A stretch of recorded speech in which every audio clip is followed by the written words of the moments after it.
What's up, guys? KAMIKAZE-FOX coming to you from Phoenix Motorsports Racing Simulations Group C Monster Series here at Circuit de la Sarthe, LeMans as it is known. Old school LeMans at that. And I am going to be commentating for you today. I know most of you are used to hearing Six Gun Johnny, but Six Gun Johnny is actually going to be out on track today. Going to do two races today here at Le Mans. Going to be a 50-minute endurance race, quote unquote, and then a 45-minute sprint race. They are currently doing qualifying. We've had some technical difficulties getting me into the session here, but I'm here now. We'll get things straightened up here in just a moment.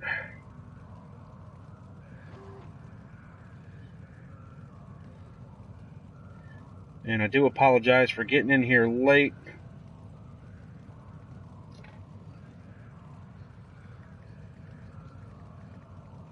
So hopefully we'll get everything situated here in just a few minutes. I'm working on a couple different things, trying to make sure I bring you the best possible show that I can. I don't have a whole lot of news or notes for this league. I usually don't commentate for this league, but as it stands, I will retire and spectate and bring you the action for sure. But before I do that, let's just go for a quick lap around Le Mans here in the good old-fashioned Sauber C9, because a lot of folks are not familiar with the old school Le Mans. This is going to have the Mulsanne straights, no chicanes. We're in the Group C cars, well into the 1,000 horsepower range. As you can see, there's not really a pit exit. You pretty much come out onto the front stretch here. There's the good old-fashioned Dunlop bridge. We've got a much different look than it does these days.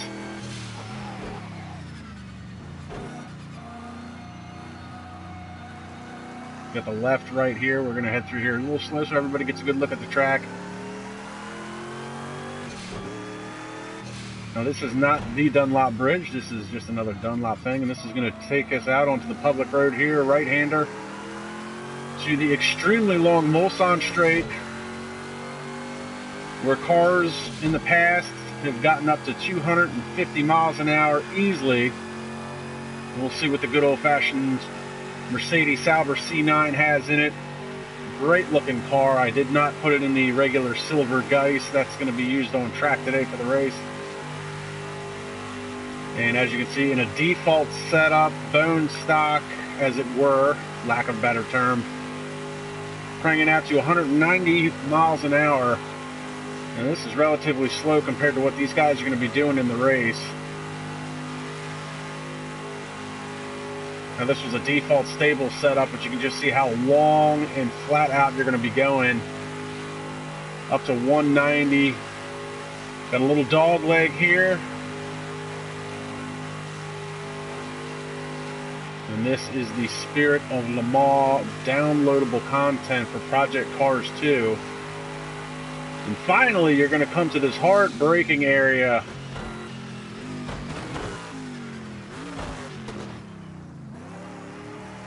Hard right-hander, and then you're back on the gas. I got somebody coming through. I'm going to let them go by. Oh, looks like he blew that corner.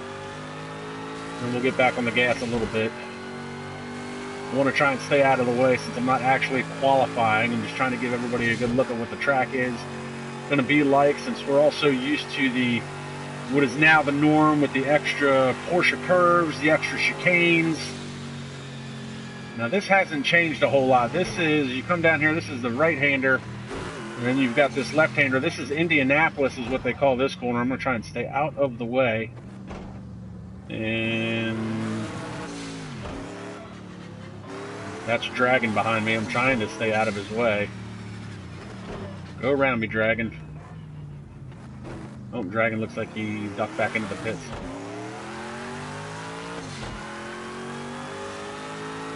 Now through here on today's track, present day track, you'd be running up into the Porsche curves, but still going to be running a long flat out area here, just how fast this track is. See if I can get it off the grass. That'd be a good start.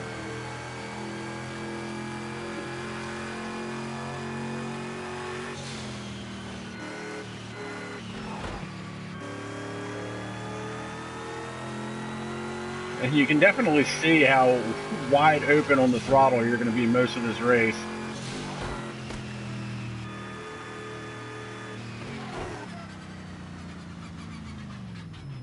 I don't know where pit entry is. I can tell you it's not right here though. But that is a lap around this very, very old classic look at LeMans. Here's pit entry. We're going to duck back in here. Looks like everybody's currently in the pits. And I am going to retire the car.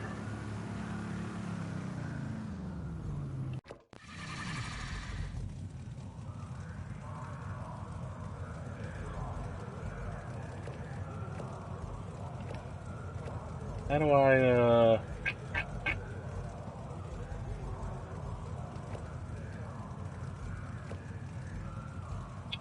how do you retire? Go, go, go. Yes, I want to retire. Oh, and it kicked me out. Cool. Well, Project Cars, we'll be back in 1 second.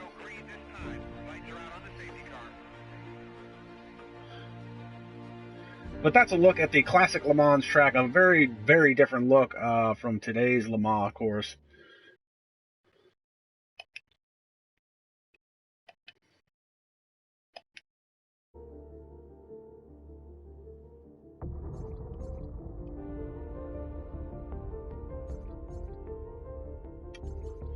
And I don't suppose it'll let me spectate, will it? Project Cars 2 is such a broken game.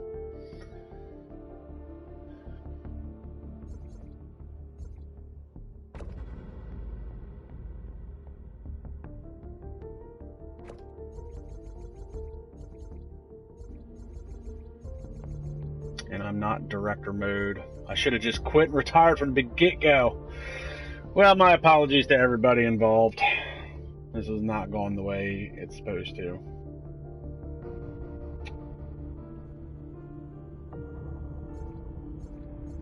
I'm surprised it doesn't just let you spectate somebody.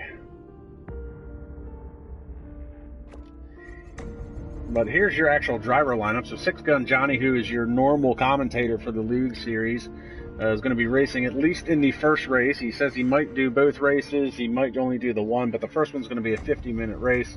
He's going to participate in that. Looks like he's going to be rocking, I believe, a Nissan. Looks like Dragon's Rules going to be on track. I'm KAMIKAZE-FOX. I'm going to be commentating. El Pablo running the Jag. Daly looks like he's running a Salver. Faster looks like he's running a Salver. Old Bear looks like he's running a Nissan along with Mr. Hain. One Space. Dogs is going to be running a Salver, and Hendrick, good old Hendrick, is running, I believe, a Salver as well. Unfortunately, I cannot bring you the action because I retired out of the thing and it won't let me rejoin because Project Cars 2 is a really, really broken game. So as soon as qualifying's over, I should be able to get back in. I'll retire the car and spectate.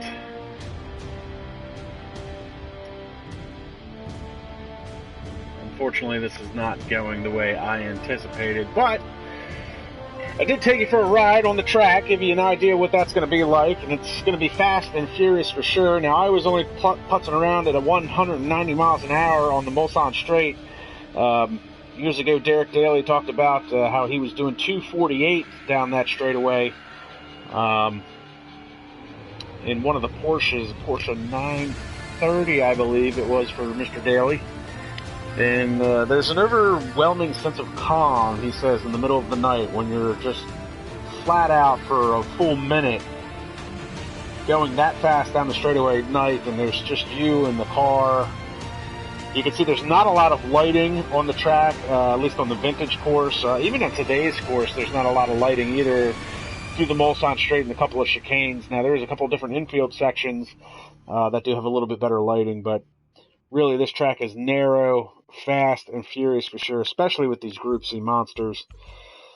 And we'll take a look and see what some of these cars are. It was a Porsche 962. That's what Derek Daly was talking about. That's a fast car. See 221 mile an hour top speed, but these are relatively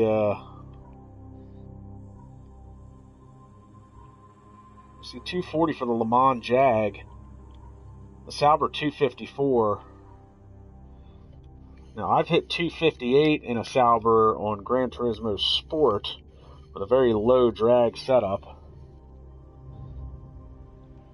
So we'll see what these guys can do. Hopefully qualifying will be over in the next few minutes. And it'll let me back in here.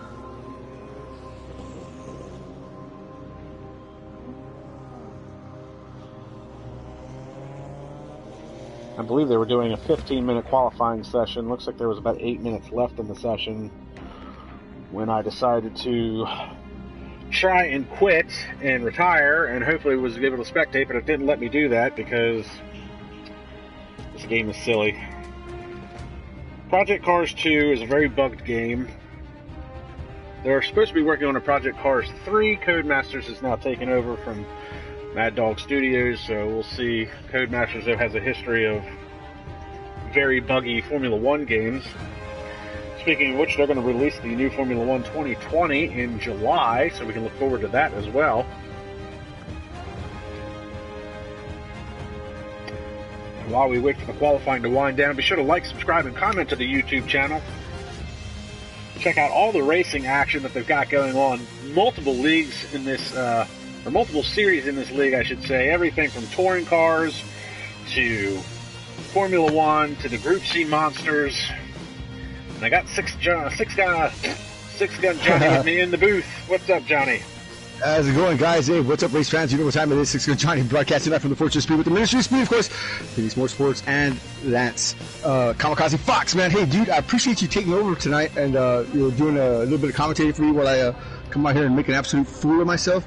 But yeah, I just wanted to let you know I didn't qualify because my freaking phone keeps going off, and it was a damn Amber Alert, but I have like 4 phones, so they're going off. Then the dog has to go to the restroom, and before you know it, hey, it's not even worth going out there. So I'm going to be starting in the rear with the gear, but hey, hopefully we'll have a good race, and we'll bring it to the front, and you know, I'm pretty good here. I'm not the best, but you know, slow and steady is the way to get there. Way to get to victory lane, man. So with that said, man, just want to tell you thanks a lot, man. If anything happens, you know, we'll be... Yeah, I'm hoping it'll let me back in so I can retire and spectate the race. I wanted to take the viewers for a ride around the vintage LeMans circuit in the Sauber and let them see what the old track looks like versus the new track. And gotcha. Once I did that, I couldn't retire and spectate, and when I tried to retire, it kicked me. So can you? Okay, so now I can spectate. Right. So Lance is back in here. But guys, Lance, you're in capable hands, and of course, yeah, we're out of here, man. So good luck, and let me leave the lobby here, man, and get your racing, man. But thanks a lot, Lance. Godspeed, Johnny. Godspeed. Yes, sir, brother. Amen. All right. Wallace is ready. Got my sidekick, man. We're ready to go, baby. Come on. All right, we're out. So there you hear 6 Gun Johnny didn't qualify for the session. Personal matters and taking care of the dog, so he was unable to set a time in the qualifying session. So he'll be starting at the rear of the field. He'll have his work cut out for him as he has to see if he can work his way through this field. And unfortunately, I don't have a whole lot of news and notes. As you heard, I'm filling in for Johnny. He's going to do at least one of the races tonight, so I don't have a lot of information as far as the point standings go. I do know that Mr. Haynes had a couple of wins this year, and I am semi-familiar with some of the other drivers. Hendrick does a lot of touring car and GT driving for the league. He's done the GT3 Gunslinger Series, and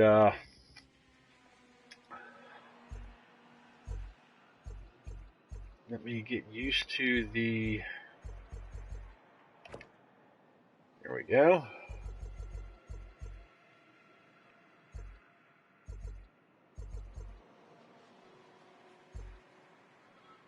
Looks like we're waiting for everybody to ready up.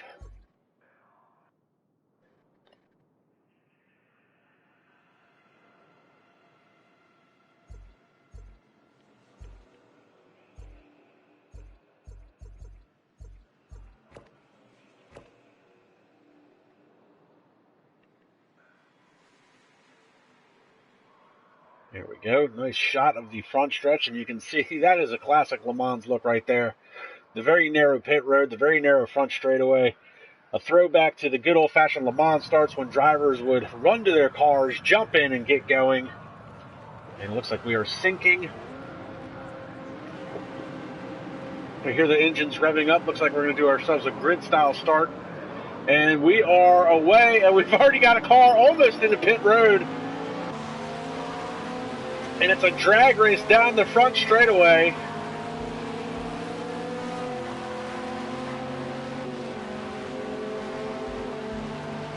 And I'd love to figure out how this is not like the Formula One game.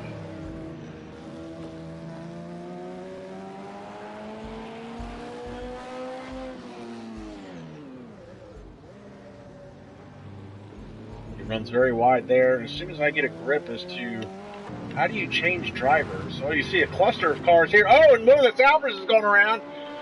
And it looks like one space is well out in front. And as soon as I figure out how to change to a different driver,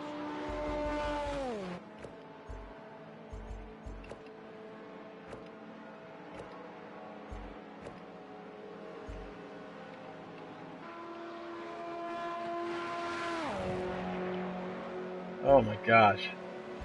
There we go. Hot dog. All right, I think we figured something out. There we go. Oh! Daly bouncing off of the wall, and he's back and forth. What is going on there? Slaloming down the backstretch. You see this whole cluster of cars, and I bet he's fighting suspension damage is what that is. Here comes Mr. Hayne, and you can see Daly's just swerving that car back and forth, trying to hang on to it down this very long straightaway. Here comes Mr. Hayne. That's going to be very close there, and he's trying to stay off course. Oh, and he's going to lose it under braking.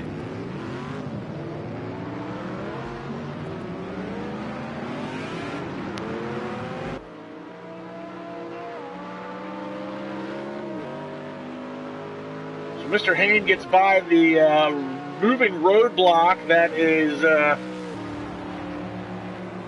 DAL, and I don't know who that is, unfortunately, but he's got DTF coming up his rear. Looks like that's Daly.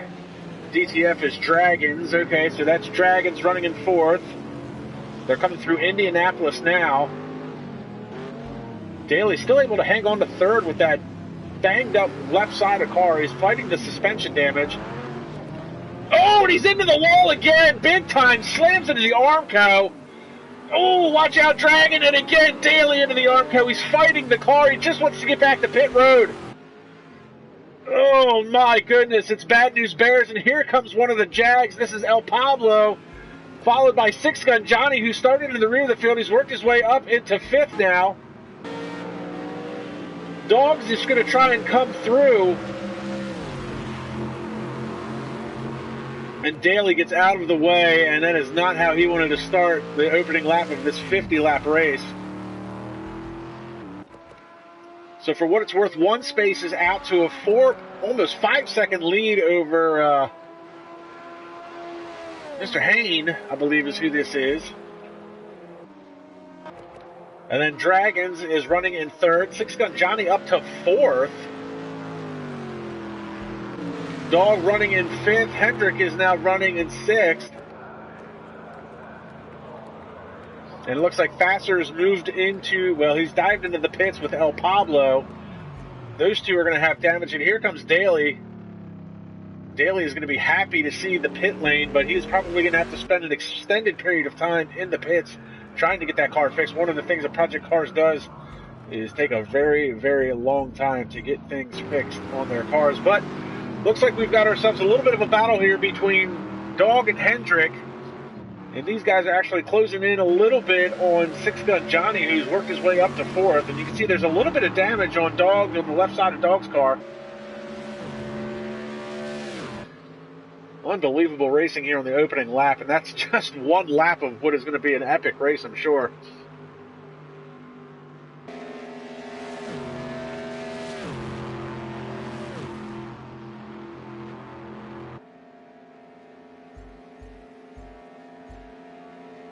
And down the very, very long straightaway.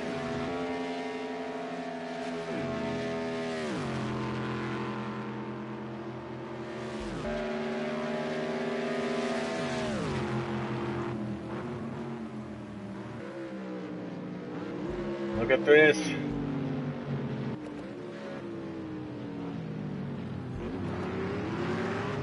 Dog was looking to make a move on 6-Gun Johnny.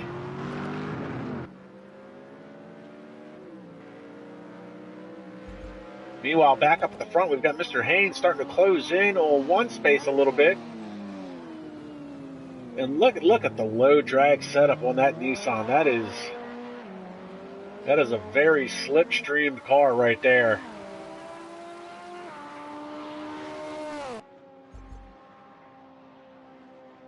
The rear wing very slung back. He's got the wheel arches are completely closed on the rear wheels. 3.5 seconds back from one space. I believe he's also in a Nissan. He's in the number 24.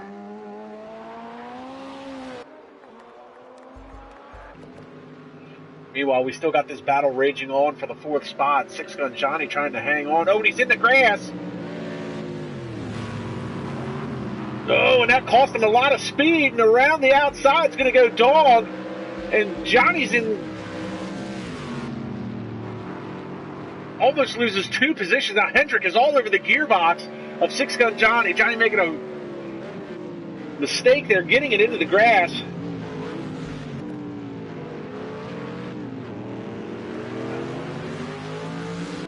So we've got a 3-car battle for the 4th spot here.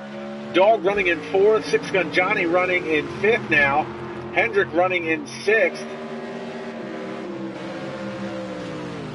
And I'm not real familiar with all the liveries on these cars, but I'm pretty sure these are all Saubers. The Mercedes Sauber C9. Turbocharged V8 AMG motor from Mercedes. Whoa! And Johnny slides it coming out of that corner. Almost loses the back end, and Hendrick's going to go around. He's going to take that spot from Johnny. Looks like Johnny's struggling with rear end grip a little bit. I wonder if he's got some suspension damage, possibly brushing the wall. And he looks like he's lost a lot of pace to Hendrick and Dog. So Dog and Hendrick now pulling away from 6-Gun Johnny. The battle for 4th continues, but now it's a 2-car battle instead of a 3-car battle.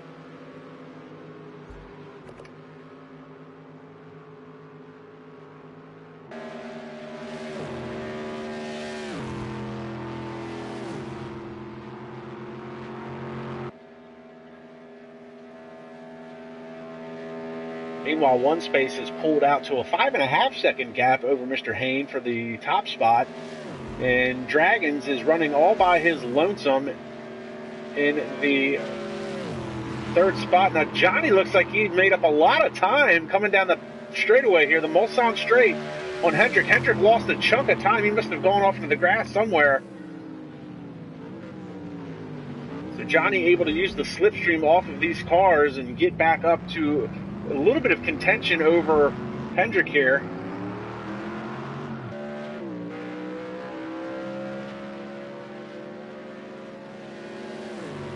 Just a beautiful sound out of that Mercedes AMG motor. V8. I believe it was a push rod motor.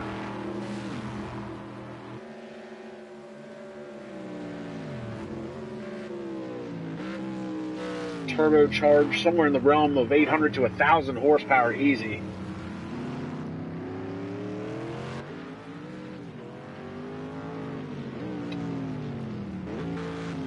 Group C was a wonderful time to watch Le Mans racing. So many different chassis and manufacturers, so many different types of engines, from the growling V8 of the Sauber to the wail of the V12 scream of the Jaguars. Uh-oh, looks like that's a car off. Who was that? Oh my goodness. El Pablo has run into an issue with his Jag, and he is just trying to stay out of the way. He has lost the nose cone. He's got suspension damage. The rear wing is pretty much gone, and you can see he's just trying to hang on for dear life. So that is too bad for El Pablo. Meanwhile, the battle that won't quit is Dog and Hendrick.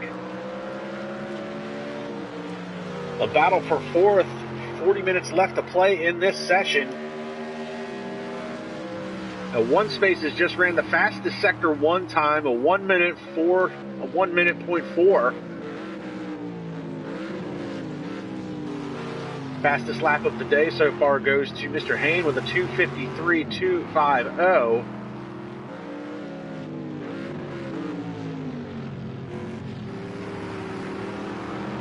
Hendrick now gets a good run coming out of that corner onto the Mulsanne straight.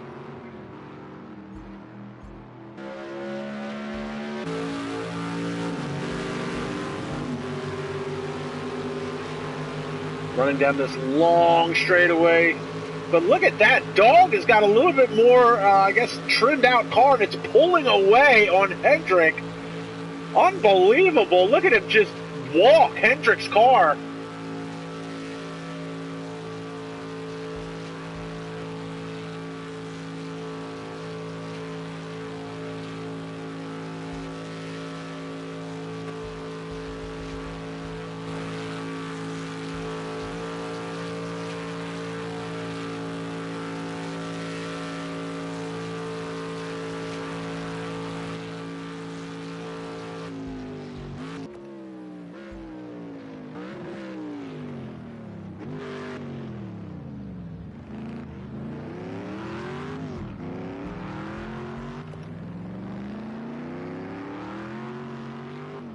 And Hendrick, unbelievably, lost so much time down that straightaway.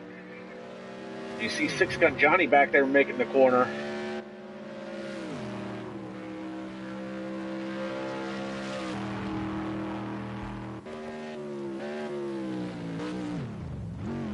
Whoa! Dog! Oh! Heavy contact with the Armco. Hendrick's going to come through to take the position. Six Gun Johnny's going to be coming around the corner. Dog still trying to get his car turned around.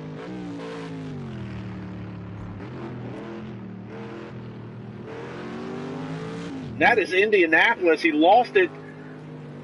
And he's going to try and get out of the way of Six Gun Johnny. So I don't know what happened there. It looks like he lost it under braking.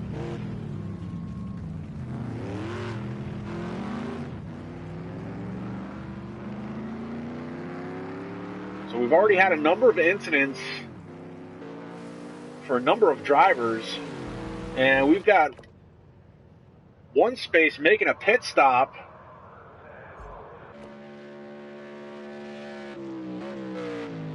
I wonder how long One Space will be in the pits. I wonder if he's got any damage, because Hendrick is coming through now, and Hendrick's going to be able to take the third position away from One Space. So good on Hendrick, making his way up into third now. Six Gun Johnny's coming through. And again, Six Gun Johnny's going to work his way back into the fourth spot. Looks like One Space is just now leaving the pits. Here comes Six Gun Johnny. If he's going to get out just in front of him, One Space is away, and behind him it looks like that is... Fasser is coming out of the pits. Now, El Pablo is still in there. He had that huge amount of damage that we saw early on. And we've got Dog in the pits now. And if I'm not mistaken, it looks like we might have lost Daly. Remember, Daly was in here early on in the race, but I haven't seen him for quite some time, so...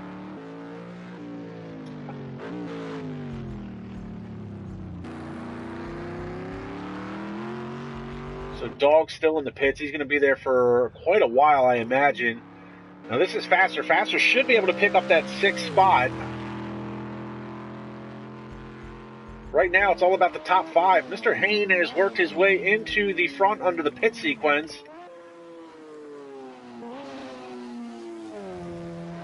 Mr. Hayne Dragon running 1 and 2. Those are the two Nissans. Looks like they're coming through Indianapolis.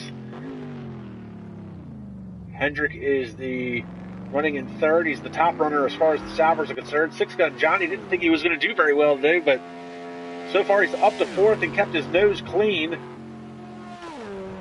One Space had to make a pit stop. Looks like he's got some damage on that right front, but he is closing in on Six Gun Johnny for that fourth position. See Johnny running that Zipinol livery. while one space has the classic Nissan red, white, and blue late 80s, early 90s livery on there, made famous for the Group C cars, and then made famous in IMSA GTO competition, I believe it was, by Steve Millen, where he ran the 300ZX.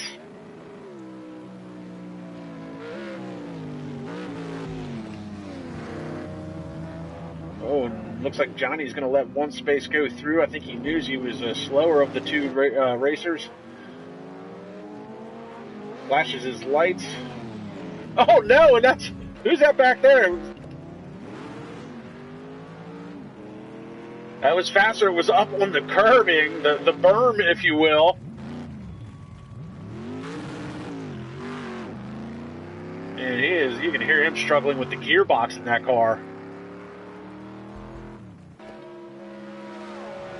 So 6-gun Johnny drops back into 4th. One space is up into the... I'm sorry, 6-gun Johnny drops back into 5th. One space is up to 4th. Hendrick still running solidly in 3rd, while Dragons is now fallen off of the pace a little bit here. 20 seconds behind Mr. Hain. And it looks like El Pablo is back out on track. You just hear the V12 scream of that Jaguar.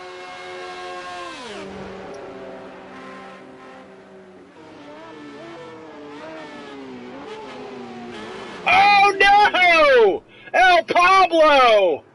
El Pablo! No, no, no, sir. Mr. Hain gets a good old NASCAR bump and dump. And it looks like Mr. Hain's having difficulty getting the car going here. He finally gets a turn. And here comes Dragons. He is going to take the lead of this race. And that is really just really unfortunate for Mr. Hain. El Pablo, I appreciate the fact that he wants to slipstream and get his lap back, but I imagine El Pablo is multiple laps down at this point and probably shouldn't have been racing with Mr. Hain that hard. And you see Mr. Hain there. Oh no, he's just struggling with the car and into the Armco. Really, really disappointing. I believe there will be a conversation between those two drivers at the end of this race. So interesting enough, Hendrick now finds himself in a spot to pick up the 2nd position. Now he is a number of seconds behind Mr. Hain, but Hain is going to have to make a very long pit stop, and he is very slow in the grass, and that's really the best way to get back to the pits. Slow and steady is going to win the race. Here comes Hendrick, and Hendrick is going to move into the 2nd spot, so good for him. And it looks like El Pablo has actually left this session. So El Pablo, I think, doing the right thing there. He realizes he's made a mistake and retired from the race. So that is unfortunate for El Pablo and definitely Mr. Hain. One space has now moved up into 3rd. Hain is still trying to get back to the pits. So here comes 6-gun Johnny. 6-gun Johnny is going to find himself in the 4th position once again as he goes around Mr. Hain. Unbelievable turn of events for the leader of this race. He had a lead. He was out in front by 20 seconds, and El Pablo was just all over the gearbox coming down the Mulsanne straight using that slipstream, but really missed the braking point heading into that corner. So that is unfortunate for him. Now the cars are all kind of spread out a little bit here.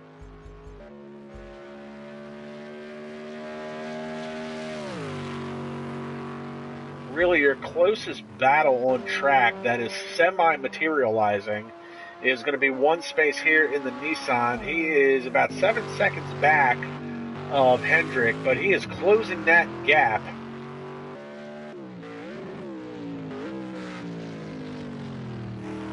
I will say, though, Hendrick has done a really good job today keeping his nose clean. He was involved in a 3-car battle earlier on. He was able to make up a couple of spots there. There you see one space is just getting into frame, trying to run down Hendrick in the Sauber.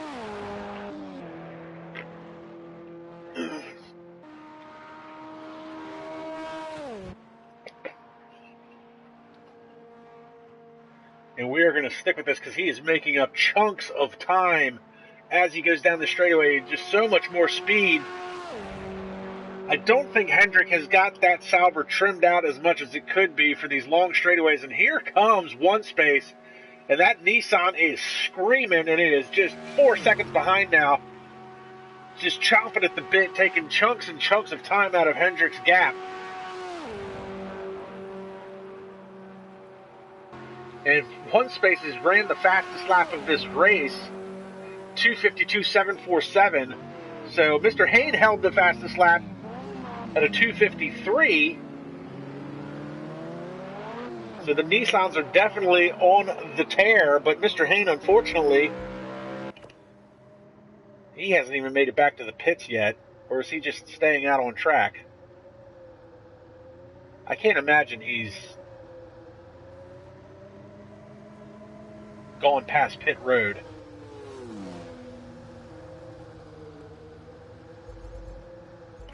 Looks like that was Dragon that just went around him. So no, Mr. Hayne hasn't made it back to the pits yet. So unfortunately that crash happened very early on in the lap, it looks like.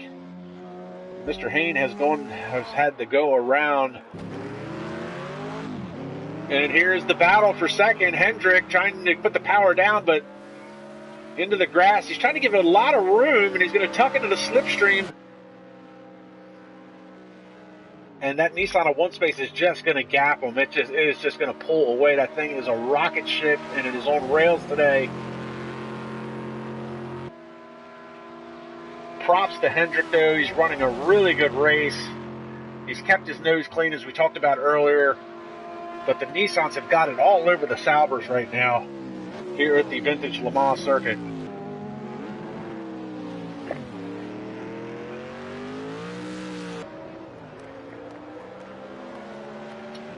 And Mr. Hayne finally makes it into the pits where he will spend an extended amount of time.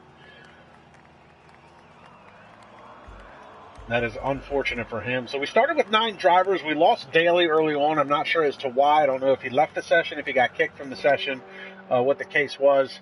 And then El Pablo, who had that massive incident with Mr. Hayne this past lap, decided to retire from the race. I think he knows what he did was, I mean, obviously it wasn't done with malice. It wasn't on purpose, but poor judgment on El Pablo's part.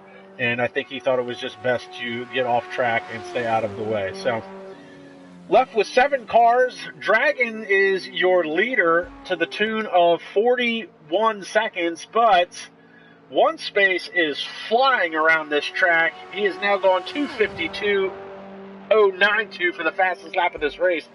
Hendrick quietly running in 3rd, good on him. 6-Gun Johnny quietly running in 4th, good on him. Dog has had a bit of an issue today a couple of times. Runs wide there in Indianapolis, almost up onto the berm like a dirt bike. He had damage early on. He had to fight the car most of the way trying to get back to the pits. He's currently running in 5th. Hayne, as we know, had that massive incident with El Pablo. And then Fasser, Fasser's into the wall. Looks like he's got some damage. Luckily he's coming around to the pits, but it looks like he's had an off and he's got damage all over the car. He's lost the rear wing. Car is banged up.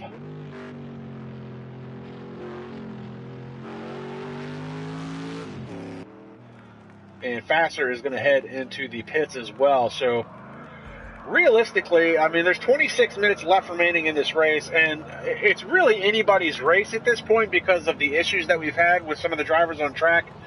But it's really, right now, it's a 5-car race between Dragon, one space, Hendrick, 6-Gun Johnny, and Dog. And I just want to throw it out there. One space has now taken a huge chunk of time out of Dragon's lead. It is now down to 33.5 seconds, and you can just watch the time drop. 33.4, 33.3. I mean, he's just taking tenths out of the lead, just going down the Mulsanne straight in this Nissan that has just absolutely got the afterburners cranked up on it. He is flying right now. 31.2, 31 flat, 30.7. He's just taking chunks and chunks and chunks of time away from Dragon. And Dragon is in the same kind of Nissan. So one space has got that thing really trimmed out for top speed. He's got to be cranking close to 250 going down the Mulsanne straight. Nobody else is able to touch his times right now. Fastest lap of the race at 2:52.092. He set that a couple laps ago. He's got the fastest sector one, less than a minute, 59.960. That is incredibly quick. And now he's got a little bit of lap traffic ahead of him. Luckily, they get out of the way. That was faster coming out of the pits. Mr. Hain is back on track, so good for him. He's running in the 6th spot.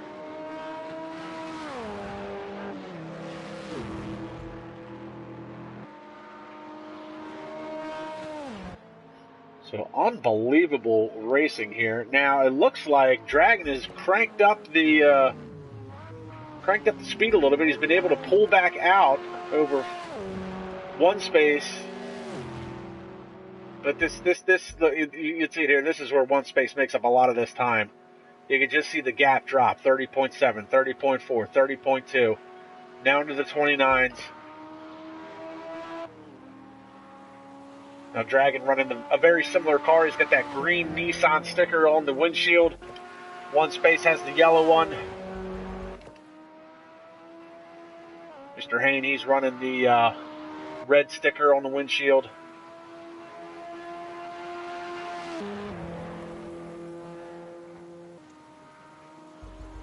And Six Gun Johnny is making what is going to be a scheduled pit stop, I would imagine at this point.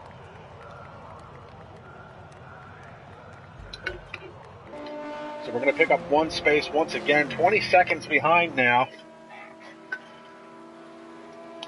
And I am going to grab another Keystone Light for this long race.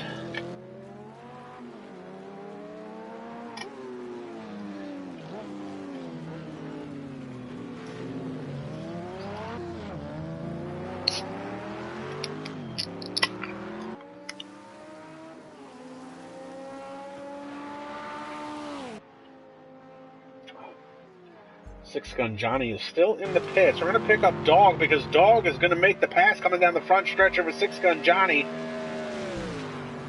So Dog moves into 4th.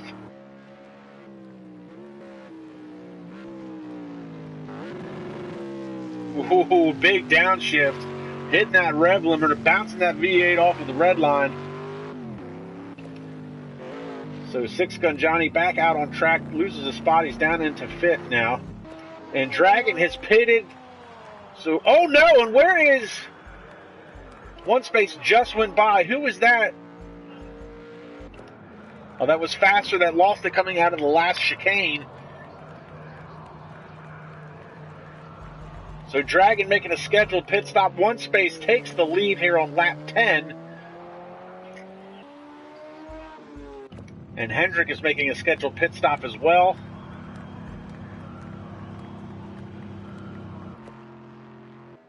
And it looks like Dog's going to be too far behind to make up any ground on Hendrick or Dragon. So those two are probably going to still be running 2nd and 3rd. Looks like Dragon comes out 2nd. Scheduled pit stop, no issues, minimal damage. So one space, Rocket Man, as I'm going to call him for this race, out in front to the tune of 37 seconds. And he is just pulling gap on Hendrick. Hendrick coming out. I'm sorry, that was Dragon who was gapping at 39 seconds. Hendrick comes out 3rd, and his car's floating. Did you see that? It's floating. I love project cars too. It's insane. His car's floating. Oh my goodness, it looks ridiculous. You gotta admit that's comical. Hendrick running in 3rd in his levitating car. See if that gives him any better aerodynamic drag running down the Mulsanne straight. So the pit sequence is done for now. Guys, most of these guys should be able to run to the end. One space well out in front in the rocket ship. 36 seconds ahead of his teammate Dragon. Hendrick is running in third in the Magic Carpet.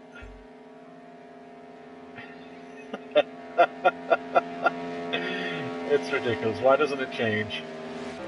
Dog running in fourth. Six Gun Johnny is in fifth. Mr. Hay, unfortunately, is running in the sixth spot after his incident with El Pablo, and Fasser has been running in seventh. All the cars pretty well separated from themselves at this point. So we are going to ride along.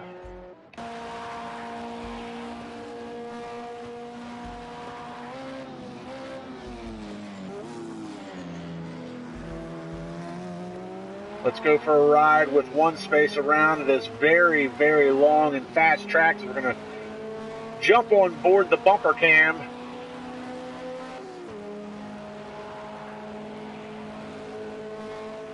I wish I had some telemetry to see how fast he was going down the Mulsanne Straight, but he's got to be doing every bit of 250. It looks like he's coming up on Six Gun Johnny. He's going to easily blow by him.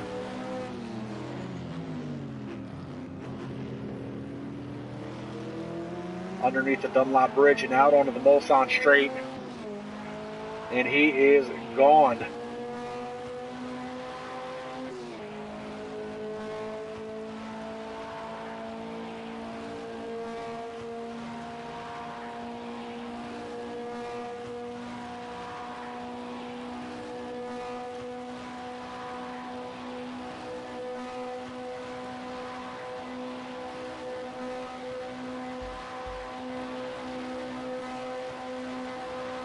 Onto the roof cam, you see the vibrating antenna.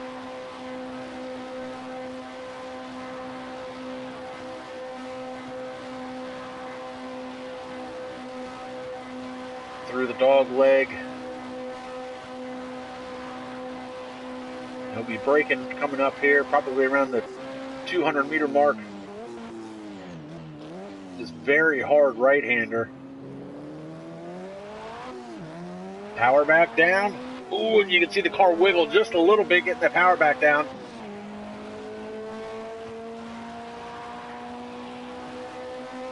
And back to full song here. He's up in the fifth gear.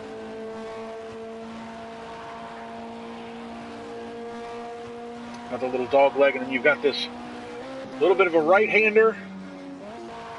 And then you're going to head in here. This is Indianapolis. Now they call it that because it's a 90-degree corner, mimicked after Indianapolis Motor Speedway. You got the tough right-hander here, another very tight corner.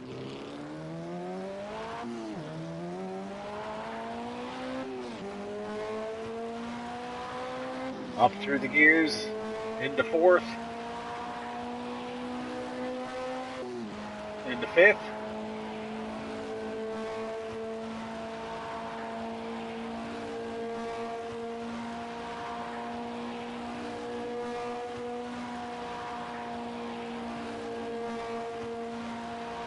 One space is on it, heading through those S's, which would later become the Porsche curves.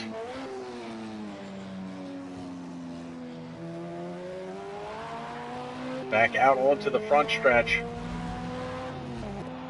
And that is a lap around this circuit with one space, your leader. He's got a 1:09 lead over Dragon, and now Dog is in the pit. They are working on his car.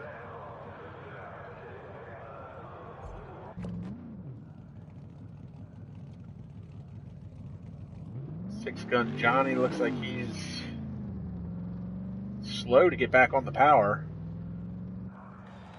Looks like he's heading into the pits as well. Has he run into an issue with 15 or 16 minutes remaining in this session? He had the opportunity to take over the third spot.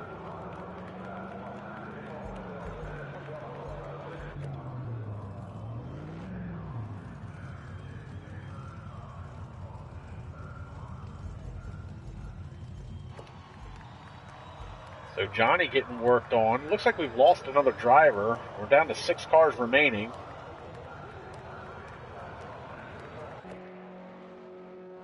So Mr. Hain, It looks like Dog is back out on track. He's going to retain his third spot. We've lost Hendrick. What has happened to Hendrick? Hendrick was having such a good run. He was running in third last time I saw. He must have disconnected at some point. So we've lost Hendrick. We started with 9 cars. We're down to 6, unfortunately.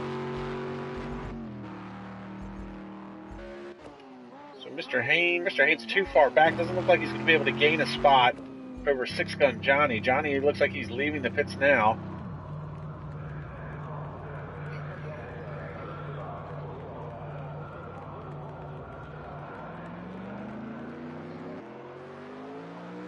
So I wonder if he ran into a fuel issue. These are some very, very thirsty cars. This is a throwback. This is when race cars were race cars, and this is when racing was racing. There wasn't a concern about fuel mileage. There wasn't a concern about a fuel mileage race. It was full rich, full throttle, all the time, and that's how racing should be today. There's no reason to have 7 different fuel mixtures, or lean, or rich. It's got a fuel flow, and it goes. That's what racing should be, and I love the fact that the Group C Monsters is what they're running here at the vintage Le Mans course.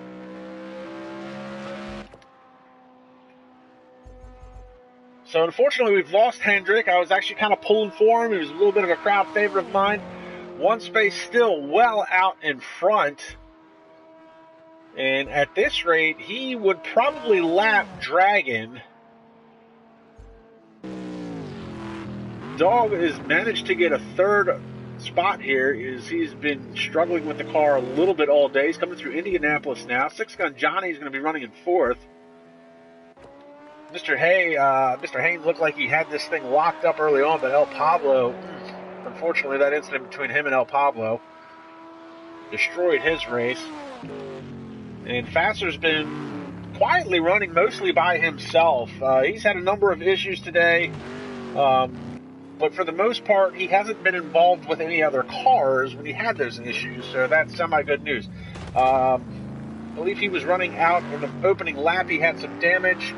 And fought the car all the way back to his pits, and he's pretty much been running by his lonesome ever since. So 6 cars remaining, and about 13 minutes left to play in this session.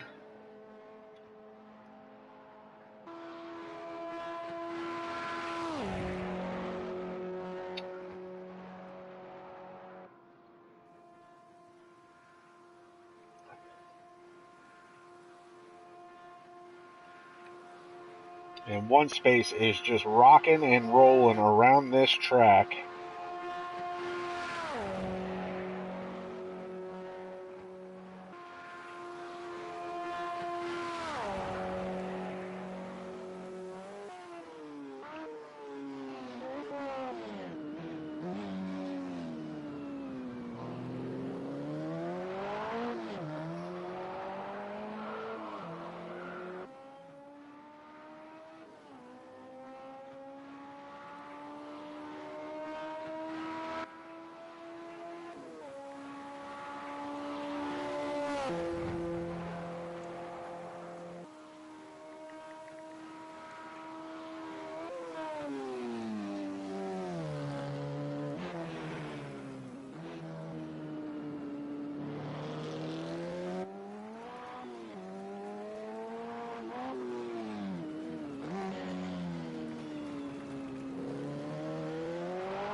I want to say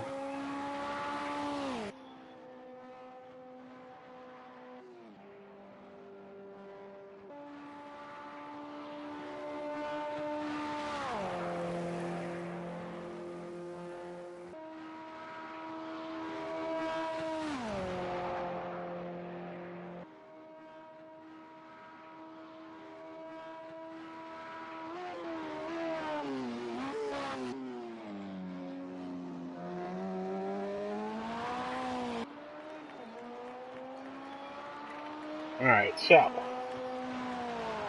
sorry, just trying to make some notes here. And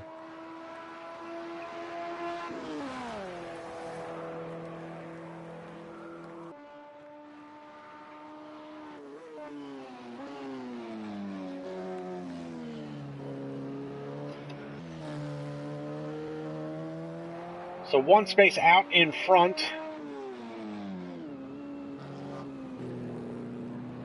In that LeMans Nissan. I believe that's the Nissan. I don't remember what it is in this game. I didn't look. I want to say the 89C LeMans Special. But he has got that, that is a small displacement turbocharged V8, and it is screaming down the Mulsanne straight.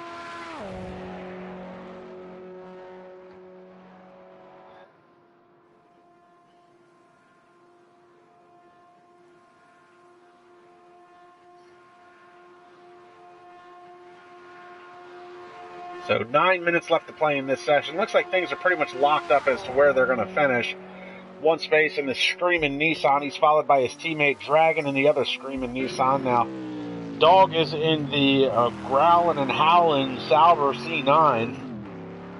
And that is a, off the top of my head, I want to say that's a 5-liter V8 that I believe Mercedes-AMG developed for that car. It was turbocharged, somewhere in the realm of 800 to 1,000 horsepower, depending on what boost settings they were running. 6-gun Johnny running in 4th, Mr. Hain running in 5th. He's in the other Nissan. And it looks like Faster is back into the pits once again. So Nissan and Sauber seem to be the two favorites. It looks like El Pablo was running the Jag earlier on.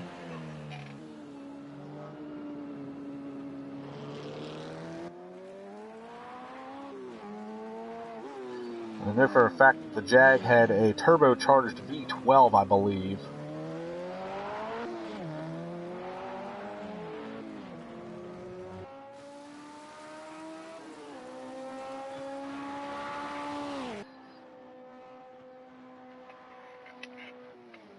I don't think it was turbocharged, though. If I remember correctly, that Jag was a naturally aspirated V12. It was a big displacement V12, too, which is something you don't see a lot of in sports cars. Usually V12s are usually a small displacement motor, but the Jag was like a 7-liter V12 or something ridiculous.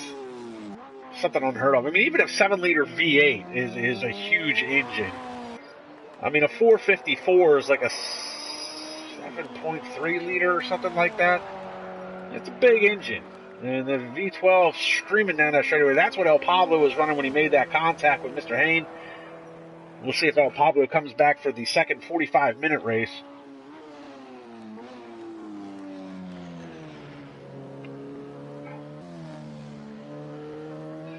So I'd like to see everybody come back for another race. I'd like to see the Saubers get trimmed out a little bit and see if they can be a little bit more competitive with these rocket ships that are the Nissans. Because these Nissans are just setting fast lap after fast lap.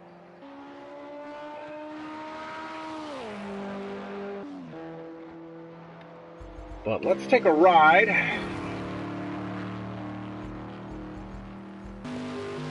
Let's hop on the roof cam of 6-gun Johnny, go for a ride with him down the Mulsanne straight.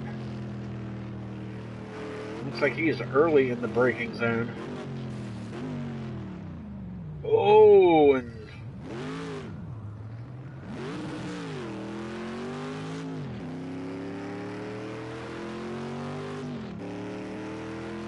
sounds like he short shifted there as well. He's up in the 4th now.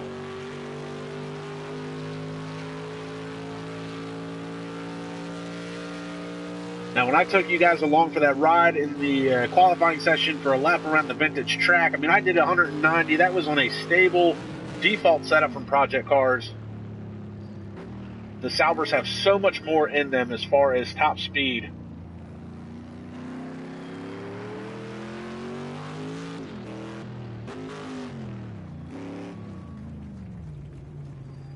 And you got to hand it to 6-gun Johnny. He's not... he doesn't race full-time. He's a commentator full-time for Phoenix Motorsports Racing Simulations. Obviously, you guys are familiar with him. A lot of subscribers on the YouTube channel. So he does this full-time for multiple series in this league. As I said, he does Formula 1, the touring cars, the GT3 Gunslinger Series, the Group C Monsters. So he does a lot of stuff, especially on Project Cars, too. So you got to hand it to him for coming out today, throwing himself in the ring, and quietly running in 4th.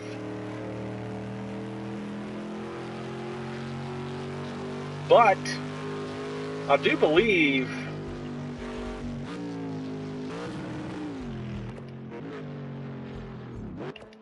Mr. Hayne is closing in on Six Gun Johnny.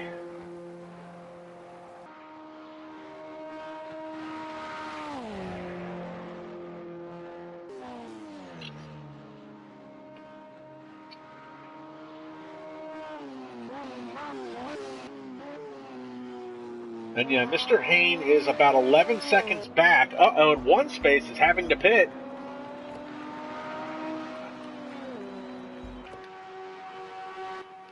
That's unfortunate with less than 5 minutes to go in the session. That's going to be about 2 laps. But Six Gun Johnny, he's got Mr. Hayne closing in on him. Mr. Hayne he's about 10 seconds back from Six Gun Johnny. Ooh, Mr. Hayne, he almost blew that corner.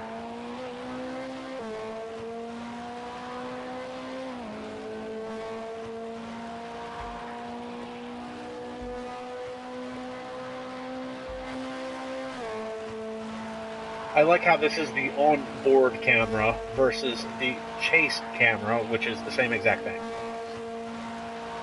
Project cars.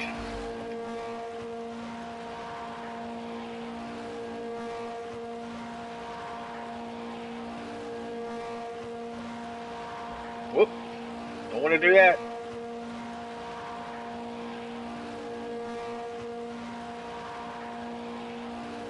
Mr. Hayne still about 9-10 seconds off of Six Gun Johnny, so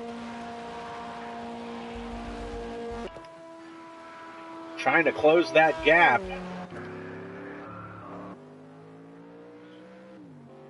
Now Johnny, I feel like, has been struggling a little bit to get to the grips of the Sauber C9, having a little bit of issues trying to make that car work.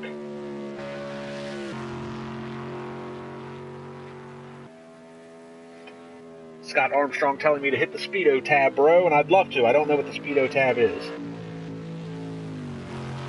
Oh, you know what? There it is. Ha-ha! Thanks for the tip. So now that we've got that situated, I would love to see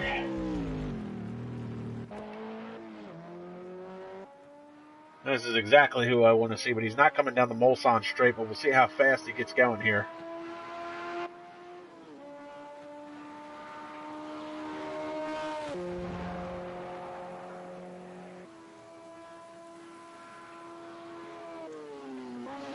Whew, almost 230 before he's got to slam on the brakes.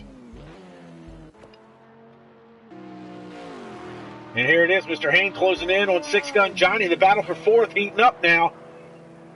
And here is your 2-minute warning.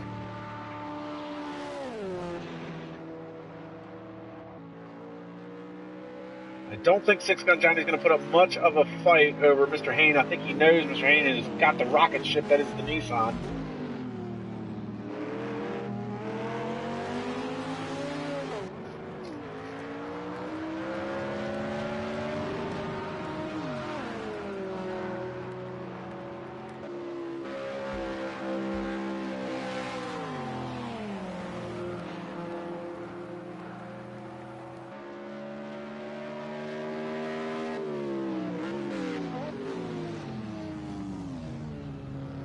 Oh, and Johnny blew that corner, so Mr. Hayne's going to easily make that pass. And now here we go, getting onto the Mulsanne straight.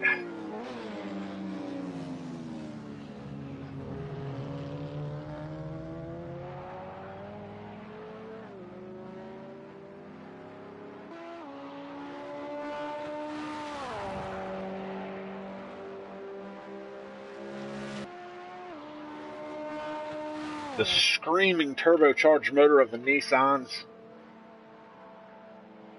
Small displacement V8.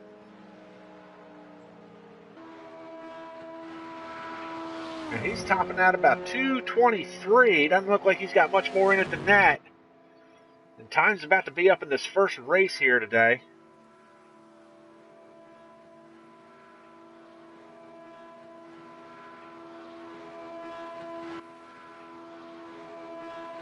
25 going through the dog leg.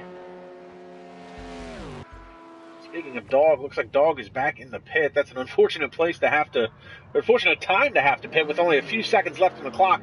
And he's going to pull out of the pits. Where is One Space? You see how One Space has got that car trimmed out 240 mile an hour coming down the Mulsanne straight.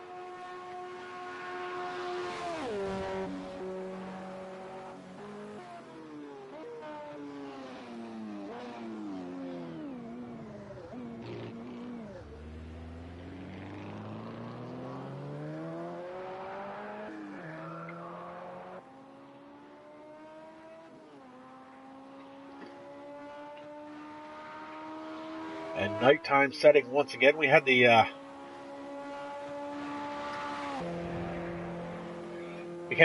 day into night settings up by 15x, so 15 times quicker than normal. Wanted to try and simulate a 24-hour race within a 50-minute period as best we could.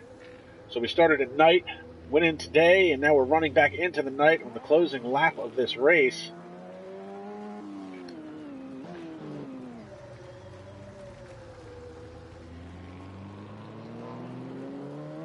Oh, it looks like somebody's lost their wing. One Space just ran it over. Not sure whose wing that was.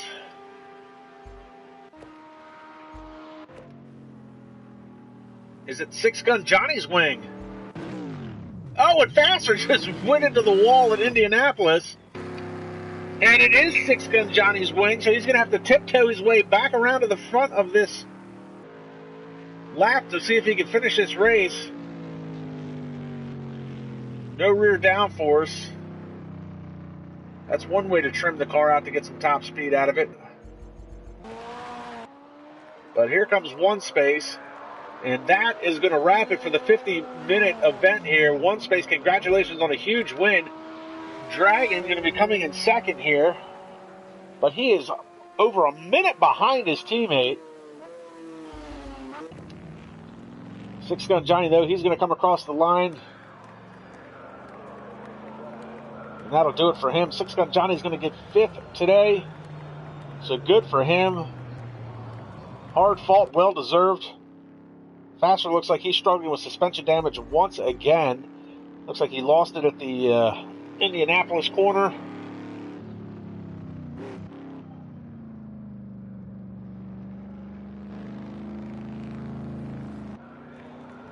Don't dive into the pits, just finish the race. There you go.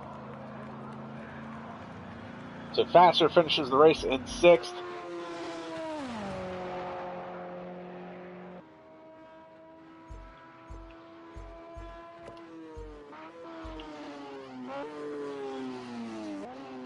And here comes Dragon.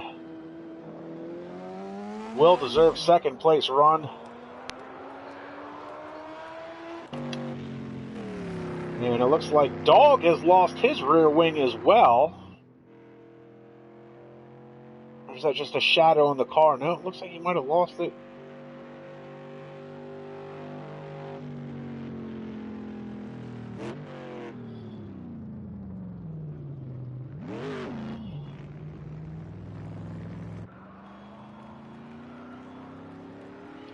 And Dog, congratulations to Dog on a podium finish today and the highest finishing Sauber of the group. He should be happy with that, especially considering how his race started. It looks like everybody's parked off here on the end of this lap. So who are we waiting to cross the line?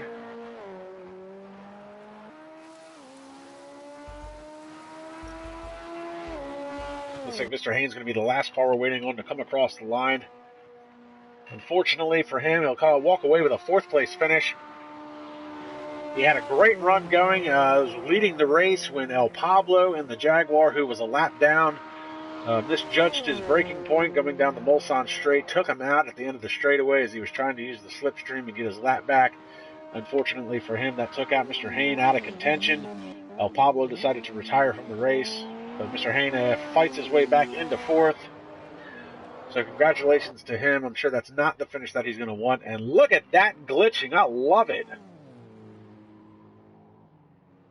So Daly, who was a part of the race early on, gets credited for a 7th place finish, even though he was disqualified. Meanwhile, Hendrick, I'm not sure what happened to Hendrick. Last time I saw his car, it was levitating on track going down the Mulsanne Straight. Not sure if he decided to retire the car, had an internet issue. We also lost a couple other drivers along the way, obviously El Pablo, Daly, Hendrick. So that was the 50-minute session, so we'll see what happens here in the next 45-minute session.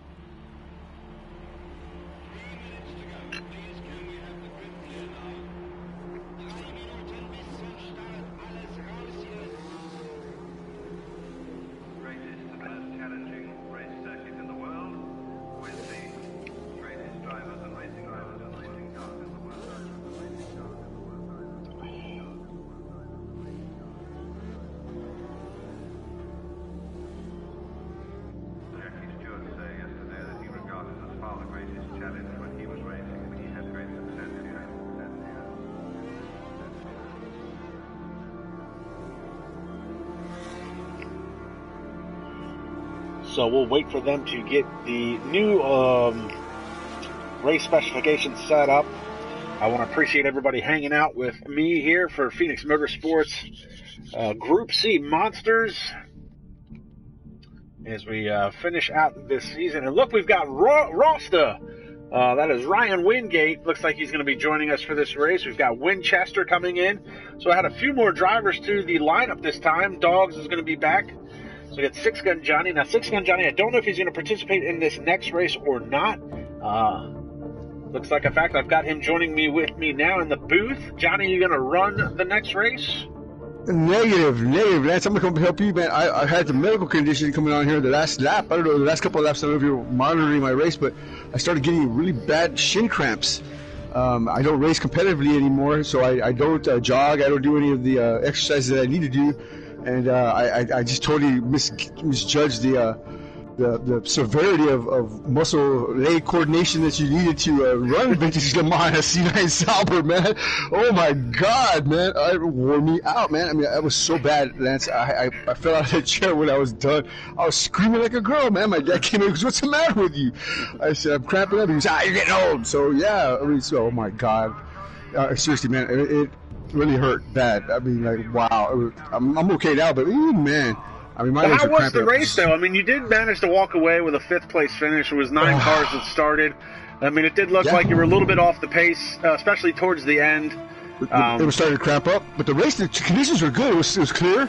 I mean, there was no rain, so I mean, it was just a matter of managing the car. I just kept the car, within the boundaries and limits of the track, and of course the car. I didn't try to overdrive it. If somebody was going to pass me, I just let them go. And like I said, I got up to 4th for a minute, or even almost to 3rd, almost there. But my legs started cramping up, man, and it just really was distracting. And I gave that spot to Mr. Hain, which was my 4th, and then the rest was just survival mode, man. So, but yeah, it was a really tough race, but. I tell you what, man, I got to give hats off to these guys who drive these cars, man, for real, and my lead guys, because man, this is a tough track, a tough car, man. And, seriously, man, it handled me tonight, that's for sure. Uncle, I give up, man. But yeah, Lance, appreciate you in the box. I hope you don't mind if I come in here and kick back with you and watch this guy's race. Yeah, absolutely. I mean, I see we got a couple other guys coming in. Looks like we got Ryan Wingate coming in, Old Bear, Winchester. So getting a couple of guys in here. I'm hoping to see somebody in one of the Saubers trim that car out a little bit, see if we can get it up there with the Nissans. One Space had that thing flying around that track. That thing was an absolute rocket ship.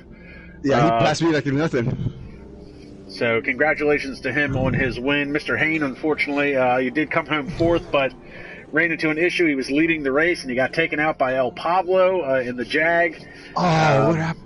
I don't think it was on purpose or with any malice, but he was just in the slipstream, and I think he just misjudged his braking spot and completely ruined Mr. Hain, and that kind of set him into the pits for an extended period of time. So let me call one space up here for you and Mr. Hain. Let me do that for you real quick here.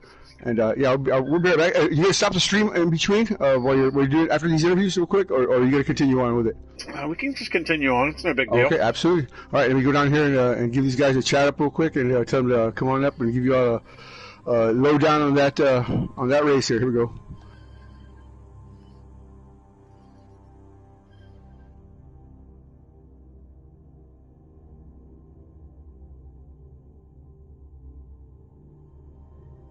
So while Johnny's away, they should be resetting the grid a little bit. I think the next race is going to be a 45-minute session. I'm not 100% sure if there's going to be a qualifying session or not. I would imagine that there would be at least a 10-minute qualifying session, which should give the drivers enough time to put in at least 2 good laps, depending on how fast they want to go on their out lap. So it looks like we do have... now, 6-Gun Johnny will not be racing, and I will not be racing. Dragon will be in the Nissan. Looks like Winchester's in one of the Saubers, along with Daly. Faster's going to be in the other green and white one. Ryan Wingate looks like he's in the yellow and white Sauber. Dog is going to be in the Sauber, and then the rest are Nissan. So no takers on any of the other Group C cars. And while we're waiting, let's take a look at the other Group C cars here. We've got the Jaguar XJ9, and obviously the XJ9 LM, the Le Mans Special. No taker on the Porsche 962 LH. I'm surprised nobody wants to take their chances with that. That'd be a great car to run. And obviously the Sauber C9 or even the GTP ZXT. Porsche 962 made famous by Derek Daly in the Group C era. The red, white, and blue Nissan R89C. That is the one that's got the small displacement twin turbocharged V8, 800 horsepower. Not 100% sure about the GTP ZXT. I imagine it has a similar setup as well. 900 horsepower in that beast. But surprisingly, no takers. It looks like the Sauber C9 and the Nissan 89C are the go-to cars. Me personally, I would be using a Sauber myself. Looks like I got Johnny back with me. What's up, Johnny?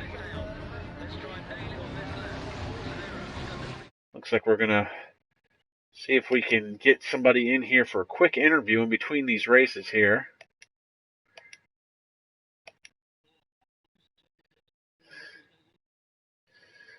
So let's get Mr. Hain in here in one space for sure.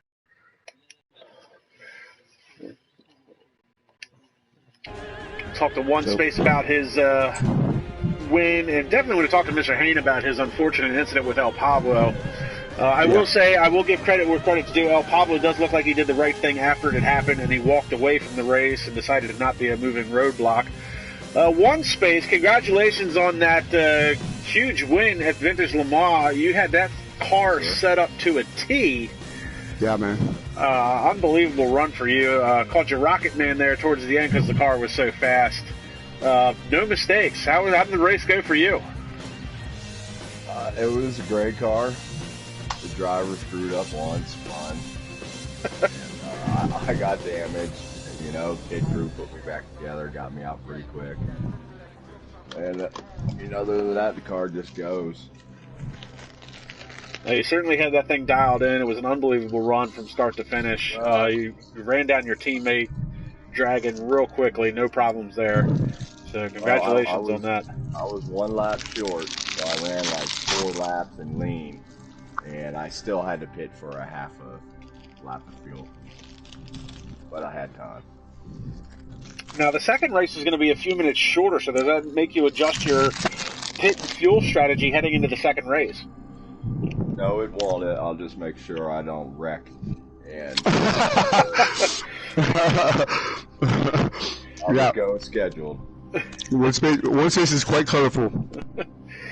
And Mr. Hain, I wanted to bring you in and talk to you about your unfortunate incident with El Pablo there while you were leading the race. I don't think they was done with any purpose or any malice, but how would you describe the incident with El Pablo and the Jag?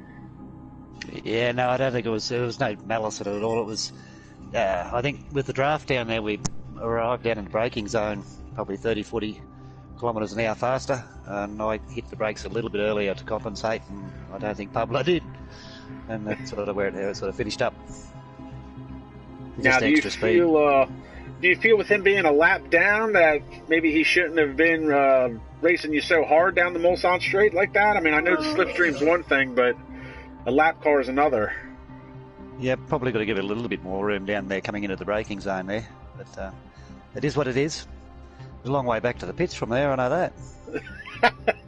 Yes, that was a very long in-lap from that incident.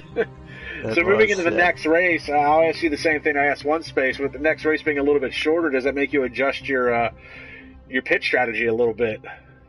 I'll have a look, see how much. I'll fill it up and then just go from there. I think I'm not real sure how long the race is going to be. I think they run about 25 minutes, 30 minutes on a full tank, so we'll see how we go. Might leave a splash and dash at the end. Well, certainly good luck moving into the next round, and again, unfortunate series of events with you and El Pablo, and congratulations to One Space on the win. See if he can make it back-to-back here in the doubleheader tonight as we move into the next round here in the next few minutes. So congratulations, guys.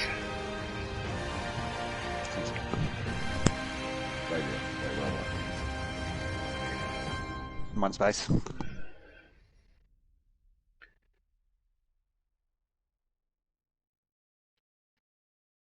So, Johnny, moving into the next round, since you're the one calling the shots here, what is the race length going to be? I think you said it was a 45-minute race is going to be the next one? It'll be 45 minutes of fun and excitement here at Sarth here. I may put a little rain, but nah, I don't know, man. I kind of like these guys running in the clear. Sunshine and sticky tires would be the order of the day. I'm not that I'm shying away from rain, but these cars are already a tremendous handful to hold on to, just the way they are. So let me get these guys organized, and we'll see how that works out. But yeah, I'll be right back up, brother. Appreciate you. Thank you. All right, so let me jump out of here and go down to the chat. 1 second. So with Johnny being in the booth with me, looks like he's going to set the lobby. 45 minutes, going to be, as he said, there's going to be no rain, so running in the dry and vintage Le Mans circuit and cars like this, I think that's well worth it. Let them run flat out, see what they can do. So being that it's going to be 5 minutes shorter, that's about 2 laps, a lap and a half difference. So that could change the pit strategy a little bit. That sounds like One Space is going to just go full throttle all the way. Mr. Hayne maybe a little bit more methodical in his strategy moving forward, it sounded like. And we'll see what these guys can do as far as fuel mileage goes, because obviously you've got the big roaring V8 of the Sauber C9. I think it's a little bit more thirsty than the small displacement twin turbocharged V8 of the Nissan. So, and while I'm at it, I'm going to look that up real quick, because I do believe that's a 3.5 liter in the Nissan. I know the Jag was a big V12.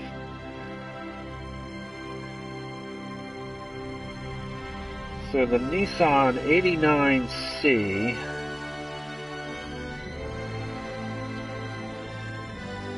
What's the Mercedes C9?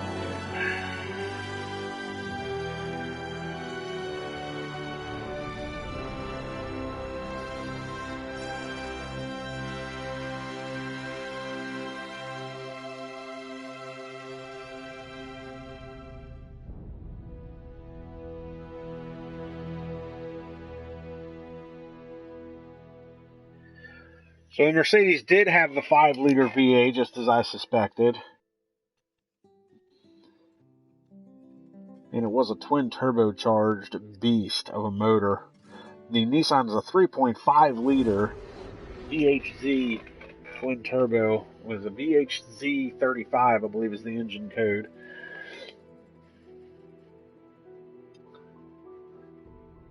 So I'm not going to take you for a lap around Le Mans this time. I don't want to screw up the qualifying session as I did last time out.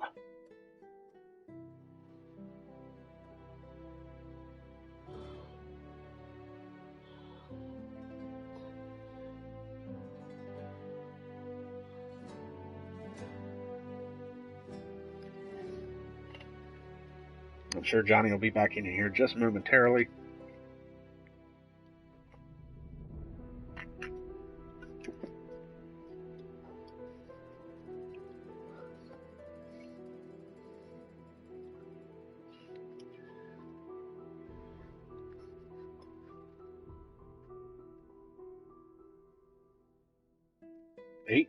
.36 miles in length, 18 corners.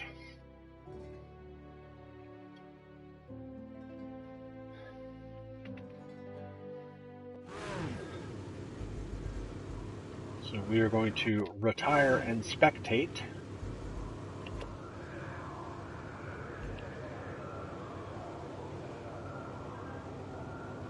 So it should be 9 drivers for the second race here, and it looks like we've already got somebody heading out. Go track side. Looks like that was Dragon leaving the pits early on. So 10-minute qualifying session. Again, we talked about that a little bit earlier. That should give them enough time to do 2 good laps. As long as they don't spend a whole lot of time on their setup. It doesn't look like Dragon spent a whole lot of time on his setup. He's quickly out of the box and onto the track on his out lap. Looks like Dog is behind him in the Sauber. Old Bear going to be rocking a Nissan as well. The good old-fashioned Calsonic livery. This is basically turning into a Nissan versus Mercedes vintage Le Mans race here as they run the big old Group C monsters.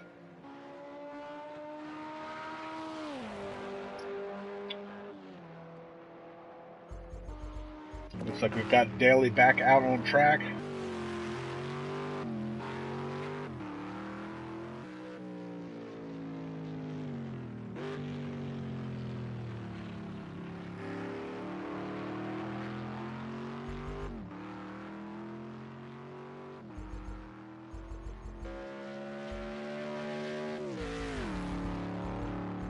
And I'm going to pick up Dragon. Dragon was the first one to leave the pit box, so he'll be the first one to start a hot lap.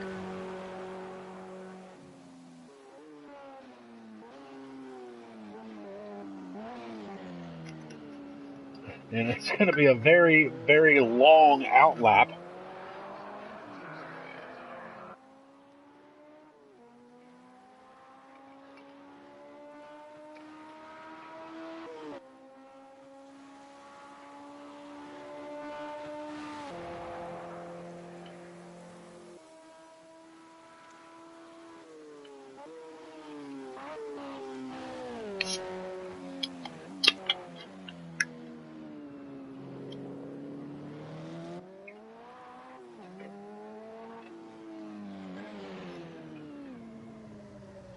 Look, he's had that whole out lap. So one thing I'll say about this vintage Le Mans track, the Group C cars, because there's only a few heavy braking zones, but as you can see, up in the right-hand corner, he's got soft slicks on. They're still blue. He's gone almost a whole lap, and these tires haven't heated up. Now, that's kind of a good thing because tire longevity goes a long time on this course and with these cars, obviously, but the grip level is not 100% there for a number of laps, and he's definitely throwing that car around. So here he comes down to the last little bit of his track here, down to the chicane. One of the few things that's never changed at Le Mans is that quick left-right exchange at the end of the course, and then coming across the start-finish line.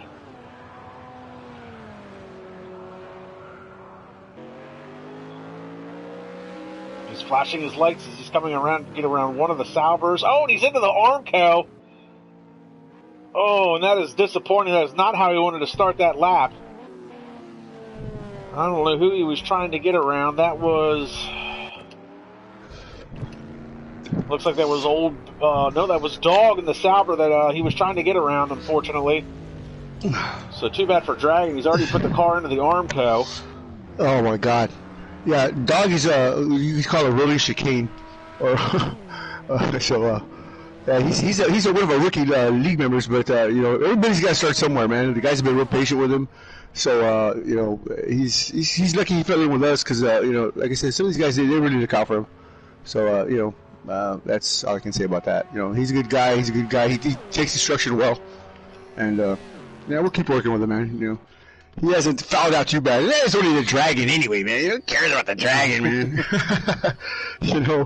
I think Dragon just called him at a poor spot on the track. I mean, obviously the vintage Le Mans circuit's very narrow in comparison to what it is in today's structure, but I think he just called him at a bad spot on track. I mean, it hasn't looked like it's affected the car too much as far as the handling goes for Dragon, but definitely going to affect his time. And obviously with only a 10-minute qualifying session and such a long track to begin with, you spend 2 minutes doing an out lap, and then you've already ruined your one qualifier, your one hot lap. I mean, he'll come across the line with enough time to do another, but realistically, you're only going to get 2 good laps in, and you pretty much want him to be picture perfect in order to set a good time around this long 8.36 mile track. I agree. This is actually one of the longest configurations of this track.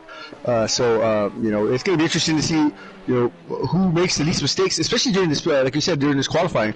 I mean, a lot of these guys have a lot of speed, man. And these C9, I mean, excuse me, these Group C cars, and I mean, you're talking close to 800-900 horsepower. In some cases, maybe even 1,000 horsepower. And I mean, that's a lot of muscle moving those cars down. And the handling of these things. Oof. I mean, they're great in a straight line, but put them in a you know, in a twisty, turny type environment. Yeah, you're gonna be cramping up like 6-gun. And folding up Yeah, like that's the one thing I can definitely say about the Sauber. It's very much the American muscle car of the Group C series. I mean, big early V8 and very poor handling. You know, the big gearbox, 5-speed. Yeah. But definitely, if it gets trimmed out and dialed in correctly, it definitely puts up some good top speed. The Dragon does set the first time at a 254.322. Old Bear comes across the 253.299. What's Dog, the antagonist of the whole thing here? He's still way back, so he may clock a time here, but one space in the pit. Mr. Hayne here, he comes with a head of steam. I'll tell you what, Mr. Hayne was rocket ship fast at Monza Classic, Monza Historic, should I say? And oh my God, he was just incredibly fast. Let's see if he can get that same speed translate over here to this track. And it looks like he's doing pretty good so far. You watch, he's going to steal one of these. He's up onto the berm. He's looking like a dirt bike, and he's got left front suspension damage.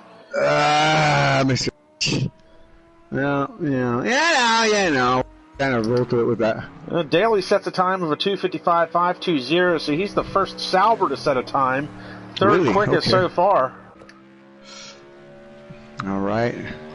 Here goes Fausto 06. Mr. Robolati, actually one of my very first teammates in STA, one of the former leagues that we helped get organized and get situated. Good guy, man.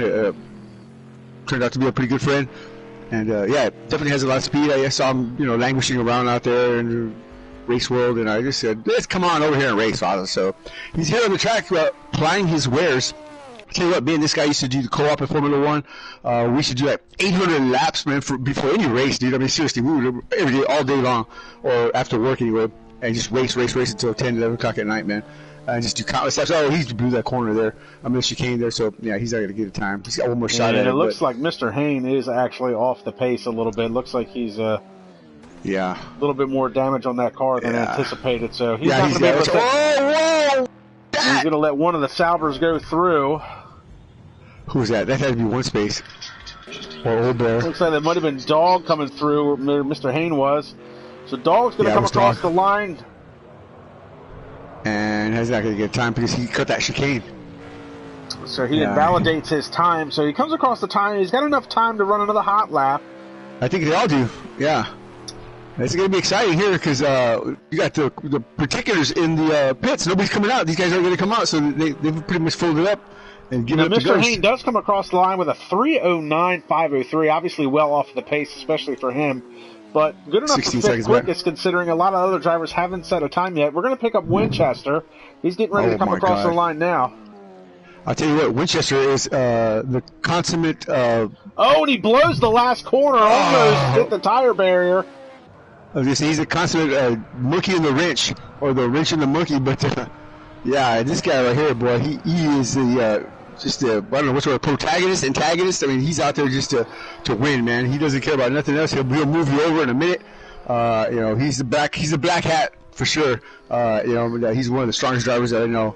So look at this right here. Same battle going on here. Winchester, I don't know who's that behind him. Oh, and Winchester trying to hold him up there. You know, he's playing dirty like he normally does. You know, I mean, you just do that for him, but slowing you down a little bit there. Let's see what he does here. Oh, he goes off, and does he open the door? He does. Who's that? That is Old Bear right there. Old Bear. Oh boy.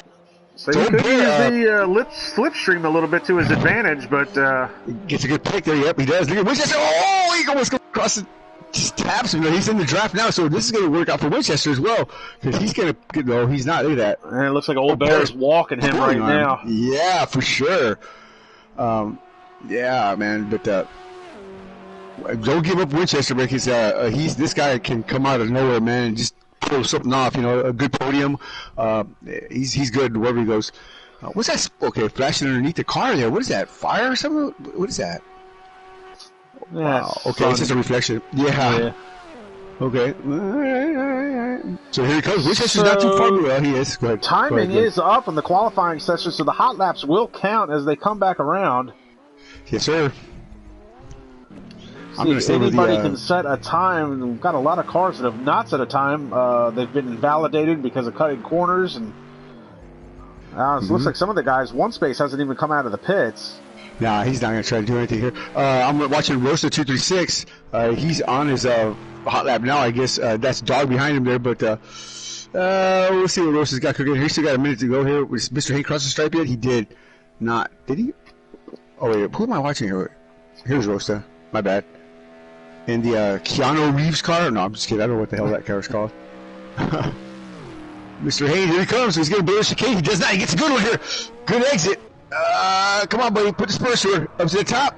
Yeah! Whoa! 248.651 for Mr. Hayne. Woo! What did I tell you? That is a car trimmed out for qualifying. What did I tell you? Mr. Ace, man. The Aussie, man. Stress Budget Racing, man. This guy right here has got some credentials. It looks like Rosta had an issue, so he jumps back into the pits. So. Mm-hmm. And Old Bear's still coming with the head of steam. He's going to be the last one that's going to count any kind of points here. Old Bear just smacked into the Armco. Oh, that is going to ruin his qualifying effort. Well, he's on the throttle still. Here he comes. Here he comes. What's he got? Oh, he blew the corner. No, he blew it. He validated that. So I think he knows it too. Lights are flashing. It's all over, boys. Old Bear beat you. So wow. Mr. Hayne with a flyer of a lap. 248.651. Old Bear second, Dragon is third. It's an all front row Nissan 89C. Daly is going to be the first of the Salvers to qualify fourth, followed by Faster, Dog, and then one space, and the rest of the field did not set a time. Mr. Ace trying to go back in time early on here, which is what I like to say, but yeah, let me retire and spectate. Yep, retire and spectate. Yes, sir.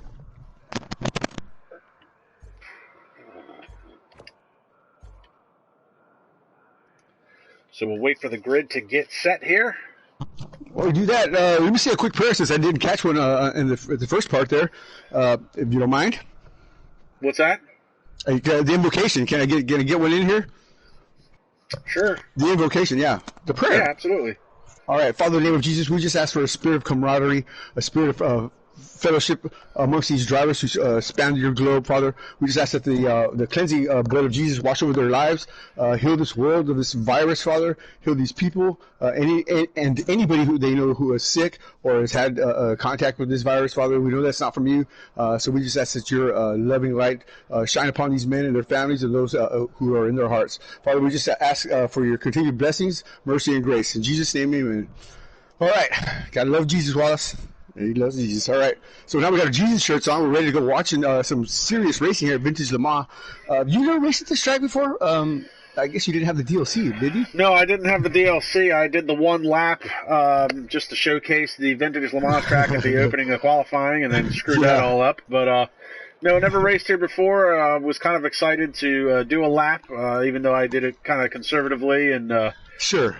Down the Mulsanne Straight, but I wanted to make sure everybody got a good view of what this track was compared to what it is these days. Right. Yeah, this is one of the old configurations, man. This is the one that Steve McQueen and all these old rock stars used to come out and race here. But so the lights are out and they are away in a puff of smoke. Oh, and somebody's already into the wall. That's going to be Davey. He hit the wall. P3. He's moving up to P2, though. Sure he is. Yeah, that's Old Barry. Oh, he's forcing They're side by side. It's a very narrow track. Daly's got a good run coming down into the sweeping left-hander. Can't get it done. Mr. Hayne holding him up there. No, Mr. Hayne's got to put a gap here. He's got to get out and get out front. Is that one space? Where's one space at? One space. Oh, he's in P7. I was going to say he didn't make the show, but yeah, he did. So Daly finds himself in the middle of a Nissan sandwich, and he's the meat.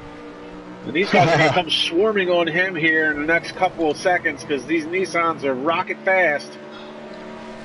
And I know One Space has got his trimmed out. Mr. Hain, I think he's got his trimmed out big time, running a 248 in qualifying.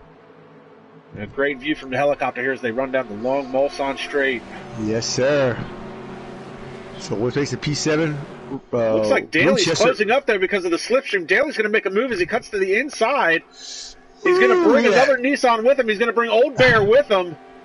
They're going to put the kibosh on, and Daly takes the lead. Oh, no, but not for long because Old Bear and they're both there. All three of them are in the grass. Oh, my God.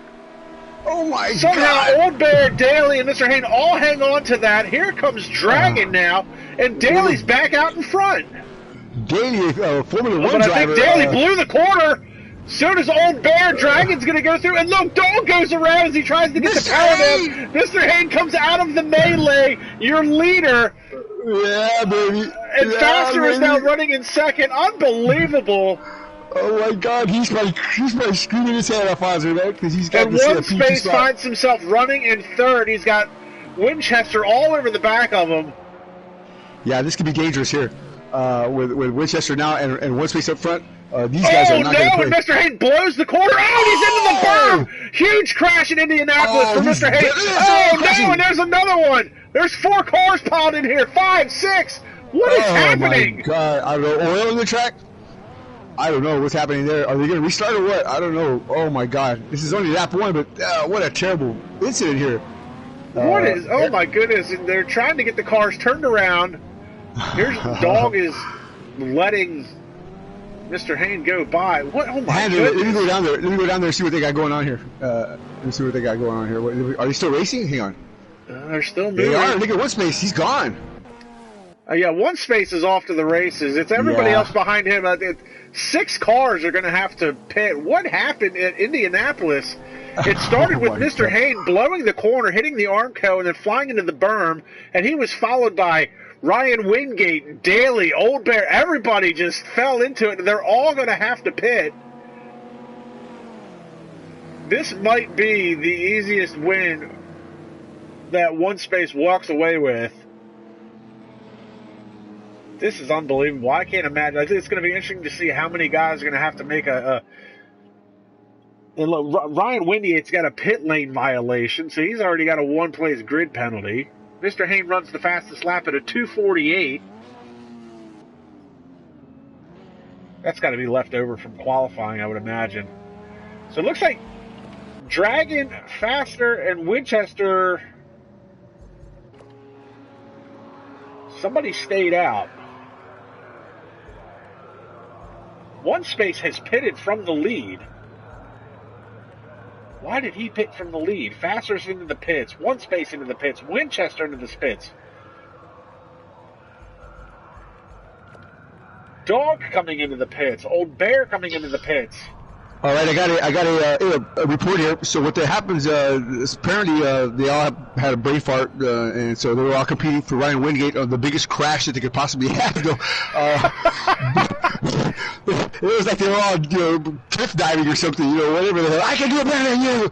But either way, man in the bravado, they're all going to pit. What they're going to do is they're going to caution up now. They're all going to pit. They're all going to fix their damage. They're going to take a lap around, and then they're going to go green again. So we ain't done yet. They got to get organized, situated, and reset. But right, so we're basically going to do a virtual safety car. Yes, sir. Yes, sir. So Dragon has stayed out, and Faster has stayed out. Mm-hmm. Everybody else is pitted. 3rd through 9th are all in the pits. It looks like Dog is the first one to leave, so he had possibly the least amount of damage. Looks like Ryan Wingate is leaving now. How did Mr. Hain's car, man? I mean, dude, he hit that wall at 160, 170 miles an hour, man. Oh, my God. I just can't believe that everybody just completely forgot about the Indianapolis corner and just... and they were racing hard. They were racing hard, man. I mean, they were really, really racing. The leaders had never been up, that far. Mr. Hain had, but who else was there? Fozer. Who else was up there? Daly. These guys, this is their first, real experience with these C9s, and they're leading. Their hearts just beating, man. And this track I always underestimate that particular dog leg up to Indianapolis. It is treacherous, man. It comes up on you in a flash, and as you're turning, it's an off-camber right-hander. It wants to pull you to the left, and man, it's easy to loop that thing around. Your car gets squirrely. It's off balance. It gets light, and you know, yeah, you end up in the wall. And it's easy to see how. It's funny you bring that up about how the car wants to get pushed to the left because it's an off-camber right-hander. And that's looked like what happened to Mr. Hain. He went off into the grass, hit the Armco, and at that point lost the braking. He was just head-on into the berm at Indianapolis. So. Oh, my God. Unbelievable wreck. Now, he would have been hurt in real life. He may possibly even a fatality, man, because, I mean, he hit the wall a ton, man. You know, ooh, man, I'll tell you what. That's going to be a talking point for sure during. Well, yeah, you do bring up a good point because these cars obviously built with speed and not safety in mind. Same thing with the track back in the day, built with speed, not safety in mind. So, absolutely, I mean, absolutely. The cars and the track have both come a long way, but it is nice to see the Group C cars, the Monsters, back out on track. I think it's a good throwback and an ode to when racing was actual racing. And I talked about it a little bit in the first race about how, you know, fuel mileage be damned. There should just be one fuel flow rate, and you should just pedal it out and power down and see what you can make happen with the car that you got. I don't like fuel mileage races. I don't think race cars need to have 6 fuel different settings. I do like the lean setting, though. I mean, you know, that does come in effect for me anyway during the wet weather. You know, you don't really need to be making, you know, 1,000 horsepower when it's pouring down rain, you know, on the Mulsanne or you know, some of the twisty bits there. You know, I know some of you guys would disagree with me, but, you know, you want to, I'm a smart driver. I want to drive the car conservatively to the point where, you know, I'm not going to abuse the car or overdrive it. And, you know, I want to be able to bring that car home and get me the best possible result. So, and that's just my perspective. I'm old, so, you know, old guys, they think slow. So props to the Phoenix Motorsports racers once again. Virtual safety car that we're having. I don't see this in a whole lot of other leagues. In fact, I don't see this in any other league, especially on Project Cars 2. So good on them for doing the right thing, throwing the yellow, everybody having the gentleman's agreement and abiding by the rules, everybody getting to regroup up. Get their cars fixed, get back in line, and we'll go at it again. Mr. Hain, though, first to last because of that incident he'll come in to the Indianapolis. He'll come to the front again. I mean, he had the car fast enough. But here's the thing with these cars. They're very, although it's a performance impacting, these cars are very sensitive to that damage, man. He may not have the same car. He may be fixed, but he may not have that same performance level once they restart the race. Yeah, definitely. I mean, even though the cars are quote-unquote fixed, I mean, I don't think that they're ever back to 100%. No, I don't either. I don't either. It might be 98%, but it might be that 2% you need on a track like this to outrun somebody like One Space, who was just a rocket ship last race. So, yeah, that's going to be almost impossible to run a guy like him down. You know, especially if he's got a good car still. I mean, he's smart. He's a really smart driver, man. He makes very few mistakes, and when he does make a mistake, they're pretty big. He likes to explode his cars, roll them, flip them, and everything. But yeah, he's a heads-up driver. He actually races cars in real life. You know, I think he has a BMW. I think he does some kind of BMW racing, but it's for local tracks and stuff like that. But still, you know, I mean, he's got his own race car, man. You know, that's what a lot of guys you know, they live for that sort of thing. So, yeah, kudos to him, and it's always a pleasure to be racing with him. He's actually a Camel League member, but I consider him a Phoenix Motorsports driver as well. You know, I let my guys moonlight and, you know, move around. That way they get the most experience. You know, they can understand how different leagues operate, and they can bring that and you know, put those wares to work here with this group. So you know, we get the best, man. You know, we get the creme de la creme, man. Well, definitely props to you for the virtual safety car on Project Cars 2. It's definitely something that. I mean, Project Cars 2, it's a good game to a certain degree. It's obviously a very glitchy and bugged game, and it's very broken. So it is something that the game could use, would be a safety car, so good on them for being able to make it work. I think it is something that other leagues should adapt moving forward. But it looks like we're getting ready to come back around for a restart here. Yeah. Mm-hmm. We actually used to have a guy that would do that. He would sit in a Corvette in the pits and wait for a wreck, and then he would come out, and he would go around, and he'd be a real safety car. And yeah, man, that was a lot of fun to see that, you know, to do that. And there's some streams way in the back of my library here where you see that. Here they go. And we're back to Green Flag Racing, green. So Dragon off to the races. He's got Faster and the Sauber closing in on him quick. Dog trying to hold off a hard-charging Winchester. One space. Looks like he's going to be the dark horse of this race. See if he can work his way back through the field. Old Bear. He's got Daly breathing down his neck, and Daly was one of the ones that was having a good run at the beginning of this race. Yeah, they're definitely coming 2 by 2 by 2 now. Now they're all getting a little bit more bunched up here. This is where it's going to get dangerous because all these cars are rocket ship fast, like you said. And look at, they're almost all Saubers, except a couple of Nissan sprinkled in there. But man, oh no! Who was that?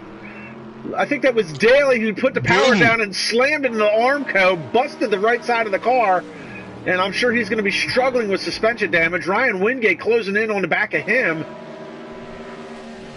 Daly flashing his lights, and he's coming up on the backside of Mr. Hayne, and he's passing, and Mr. Hayne off the pace as well. Yeah, and here comes Wingate.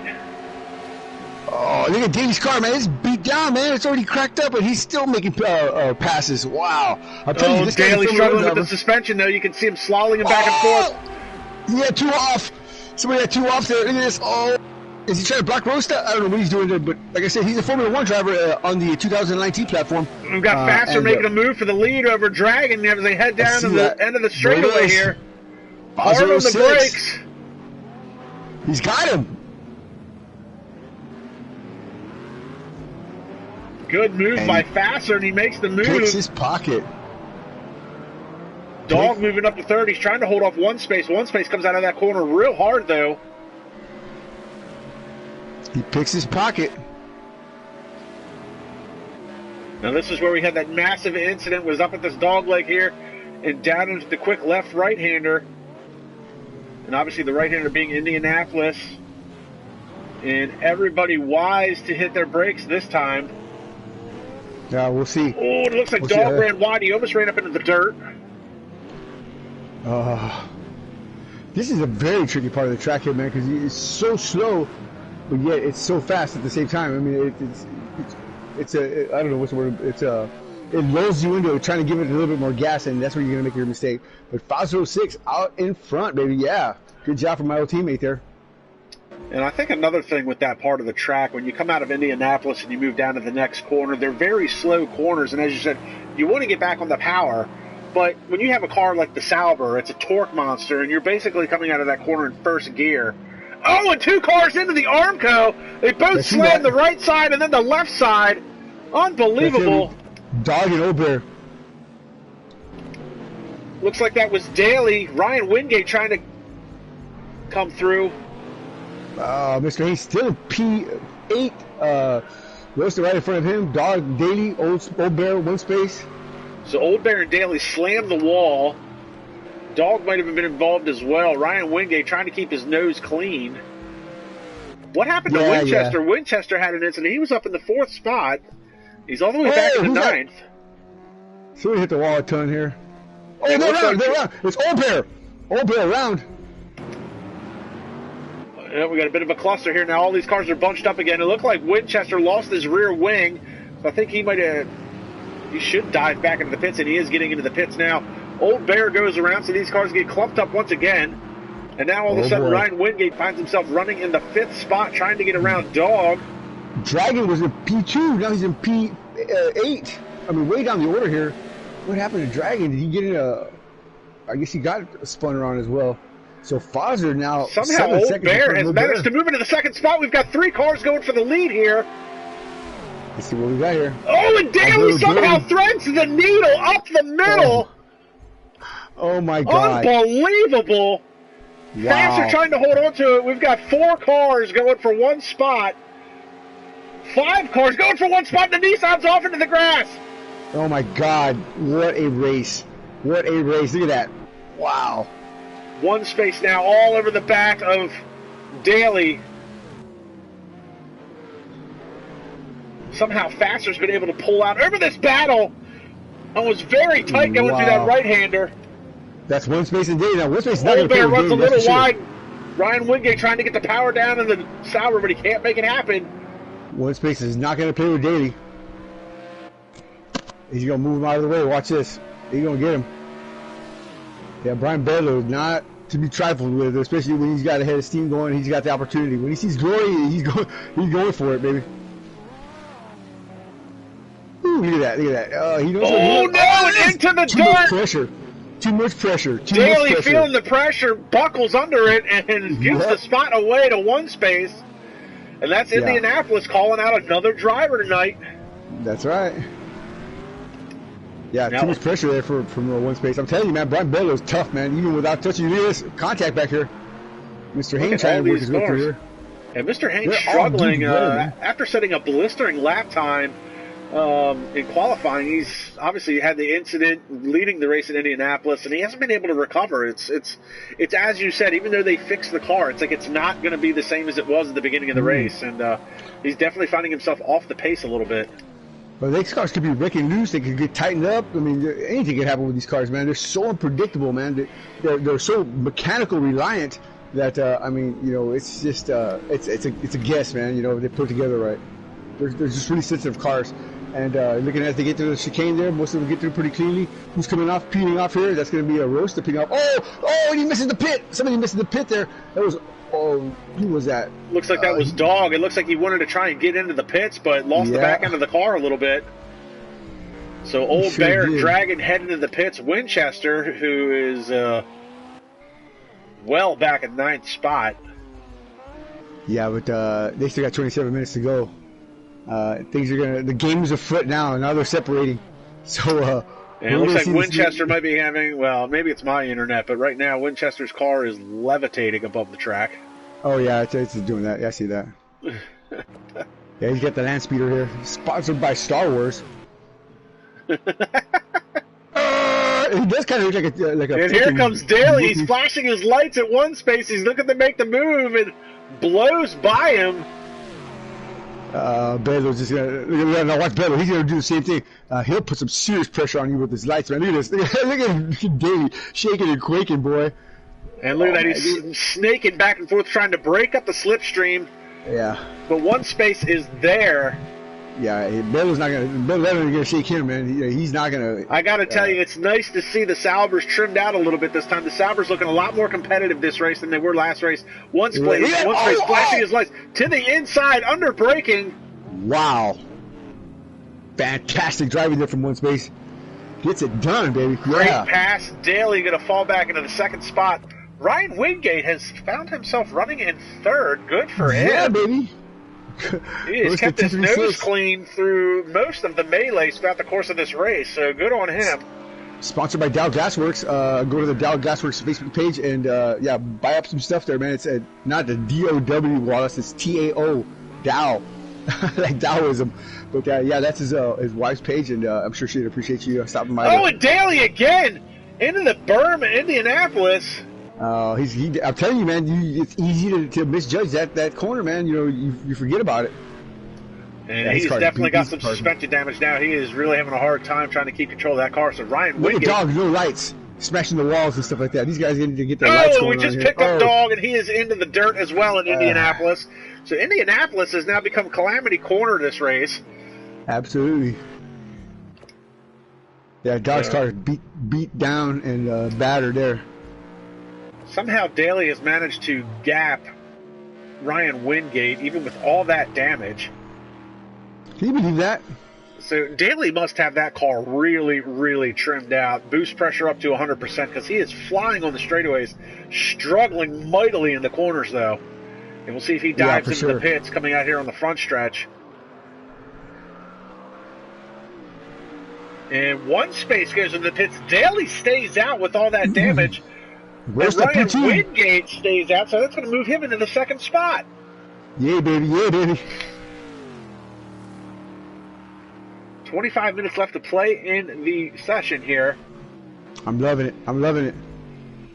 Mr. Hayne up to P6. Looks like Dog is going to be making a pit stop as well. Looks like Faster has got Mr. Hayne all over the back of him. Let's see what Faster's doing here. Did Faster pit? He's got some little bit of damage on that front end there on the other side. No, Mr. Hayne has got his lights off. Oh, and into the tire barrier. Oh, my God. Faster literally just took out all the tires. Look at the tires all over the track. Unbelievable. right in front of Mr. Hain as well. Mr. Hain looks like he's going to dive into the pits. Might as well. Good Lord. A hard shunt there. That's going to cause some front end damage, so... I wonder who's going to correct some of these tire barriers. Oh, Dragon crashing big there. Oh, my God. Right there before the... Oh, yeah, Dragon. I picked him up, and there's his nose cone. Oh, my God, Dragon. Window net's still up on that machine. So Dragon with a massive shunt into the Armco. Oh my God! Look at this! Somebody else has got tire barriers flying down the front straightaway. Who is that? Oh my God! Who is that? Winchester moves up into the 6th spot. Oh my God! Who's on the front straightaway? It's nobody now. Dragon's coming through the front straightaway now. He should pit, obviously. I cannot believe that Daly's going to come out here from nowhere. His first few races here on Project Cars. He's a Formula One guy and going to win one of these races. I just can't see that happening, man. I just cannot see. Let's not get ahead of ourselves because there's a lot of race left. And Ryan Wingate's still within striking distance, and Daly going to be struggling with that car. Obviously, he's got suspension damage. He's definitely got it trimmed out there. The top speed on that car right now has got to be massive. In fact, I'm going to pick up Daly. Let's do that. We'll put some and I'm going to pick up the there. speedometer the next time he comes down the Mulsanne Straight. All right, let's do that. But he's already cracking 200 miles an hour. Yeah, I was saying I'm with him now, and he's moving well over 200, 214 now. This isn't even the fastest part of the track, and he's got that thing. 223, rocking 222 on the dog leg. Oh my God! He is flying. Man, I don't think he understands that this car does not have very much in the way of downforce or equipment. It's all mechanical, man. God just must be trying to take care of him or something, man.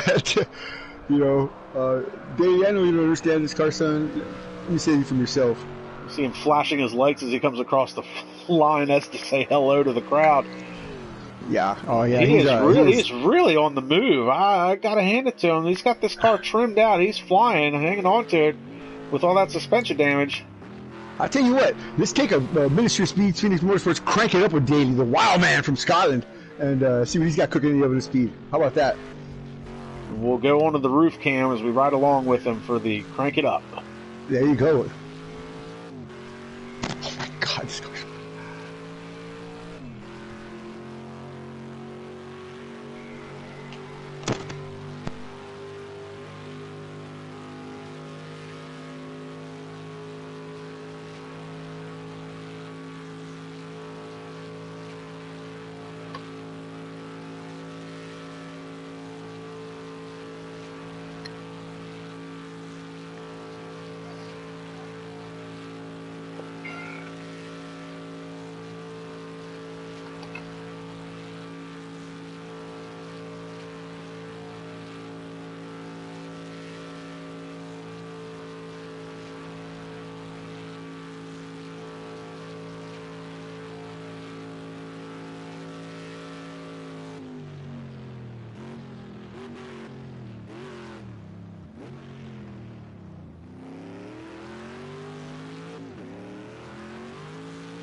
that's almost reminiscent of Phantasm or something like that, man. Where that what is it? That hearse was screaming through the dark back roads of that one town at breakneck speeds, man. You know, like you know, you can just see some demonic skeleton driving that car, man. You know, did you see how he was going through those roads, man? It's just ridiculous fast, man. It's like he doesn't even know where the track is. He just okay, turn here. You know, oh my God, he's using the force. He's not even using the map. Oh my God, dude. Yeah, credit where credit's due. He's only got one headlight. The track is obviously not lit up very well because it's a vintage LeMans. Yeah. Ryan Wingate kind of hanging with him. He's only 5 seconds back, so good on him. 235 was his top speed there, man, and that's still hard to know, especially with all that damage. Imagine if his car was hooked up, right? Oh my God, dude, this guy is, he's going to get the hard charger award tonight, win or lose, man. I mean, for sure, dude. What a race, man. What a drive from him tonight. Looks like Wingate's got his car similarly hooked up. 236 right now, 237. Oh, he's 238. Let's take a look at his body work here. Let's see here. He's got Wingate's one light out. Pretty clean. Yeah. He's probably got the straightest car on the track right now. Yeah, well, Rosta, you know, he's definitely a heads-up driver, man. I mean, you know, this guy is so cool, man. I mean, I remember when I first started racing, Rosta, he'd spin out in front of me, or he was wrecking in front of me, and I'd come up on him, and before he even finished wrecking, he was flashing his lights, telling me, "Watch out!" You know, yeah, he definitely knows what he's doing, man. Yeah, he gets to there. See how the car gets loose on that one. After the long Mosan, right there, just the car wants to break free, man. I'm not sure why, but even in the dry, the car back end just wants to skip away. But he's laying down the power here, and the way that Daly came through that one straightaway where the comes up to Indy, oh my God, dude, I think he learned his lessons because he started slowing down a little bit further back than usual, as he is now. Or as after putting the nose of the car into the dirt a couple times. Looks like he's settled into a little bit of a good race pace here. So, Daly, your leader, followed closely by Ryan Wingate. It's actually your closest battle on track right now. One Space has worked his way up into third after starting in the rear of the field. Old Bear has run the fastest lap of the race. Yeah, 252.957. Says Mr. Hain ran a 248.651, but Mr. Hain's still struggling. He's all the way back in the 6th spot. He's in pursuit of Winchester. And it looks like Winchester's run into an issue here. Aside from his car being a magic carpet going down the backstretch here, looks like he just had an incident with the Armco. Again? Mr. Hain closing in on him real quick.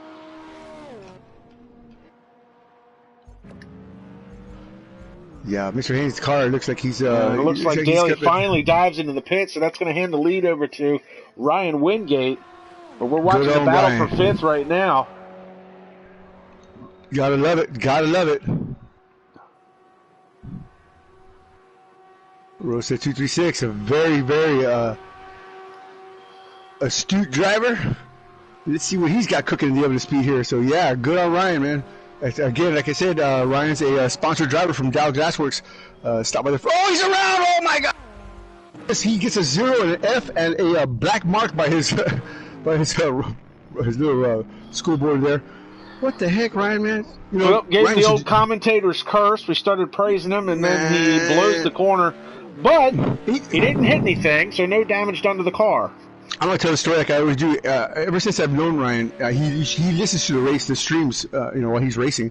And every time I mention his name, I mean, when I first started racing, I could just barely breathe his name, and the guy would hit the wall or just spin out, man. I mean, it was like, I don't know, like puppet pull the string, man. Rosa. That's all I would say. And he would hit the wall, so he's probably doing his same thing here. But guy's really a great driver, man. He's improved his F1 game. He's improved his road course race game. He just needs to turn me off. So, yeah. He's coming, though. I got a 40-second gap on the brake. Oh, man! Holy smoke, Ryan. You were just trying to kill me, aren't you, son? Looks like Mr. Hain has gotten around Winchester for the 5th spot. All right. Yeah, Rosa had a great race at the Camel League 2 weeks ago at Australia. Came in 4th, in a Premier Class F1 event. primetime TV. I called Rosa about 10 minutes before the race. I gave it a shot. Came in, finished 4th, man. So what a testament to his drive and his his racecraft, man. So well done, Rosa. And here he is tonight, leading here in the Group C series. So, yeah, on board with Mr. Haynes. He comes to the chicane, wicked quick. Mr. Haynes from the Australian Stress Budget Racing, a real race car driver, a real truck driver by trade, and turned out to be a really great friend, man. So, good man with a good family, and I'm glad to see him do at least move up the ladder here a little bit more. Had a tough go at the beginning of the race. Has dived into the pits here from 6th spot. Probably a scheduled pit stop. 14 minutes left to play in the session. Time winding down. He's got 65 liters of fuel in there. Let's see what these guys' fuel out is. Rosa's got 32 liters. He can make it. Old Bear has 60 liters. He can make it. Daly's got 94 liters. He can go around the world 6 times and make it. What else we got here? Hayne has got 94 liters. Winchester 62. One space 65. 84 for Dragon, and Foster has 73. So they all have enough fuel to make it. Ryan Wingate, though, has yet to make a pit stop. He's got 30 liters of fuel left. What do his tires look like? His fronts are cold. His rears are a little bit greener there. He's got on the slick. He's working. I talked about that a little bit earlier because the way the cars are set up and with the way the vintage Le Mans circuit is, I mean, you're flat out most of the time, very minimal braking points, so you don't put a lot of heat into the tires as it is. So some of these guys got their double stick the tires with no issues. They got some of the brake events at 10%, man, if you can believe that. I would not personally put my brake events at 10%, but some of these guys are doing that, man, and that's pushing the edge, man, for real. That's really pushing the edge. Now, it's certainly one way to close up. One way to trim a car out is to close up all the gaps, and air ducts is one of those things. And I mean, personally, I would never run something that low. I mean, even at a track like this, I would probably at least run 30% just to make sure that I don't run into any braking issue. Exactly. Same thing with the radiator. I mean, 30% on the radiator. Usually 40 for most tracks for me to try and keep things trimmed up a little bit. I like to run a little bit higher of a track temperature. Yeah, me too. I like to be safe. I'd rather be slow and safe, than fast and wrecking loose, man. All over the place and having your car blow up or something happen to you along the way.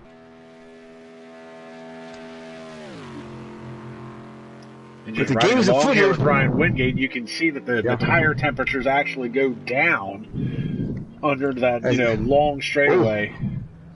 Whoa, Ryan, keep it pointing in the right direction, buddy. Come on. There you go.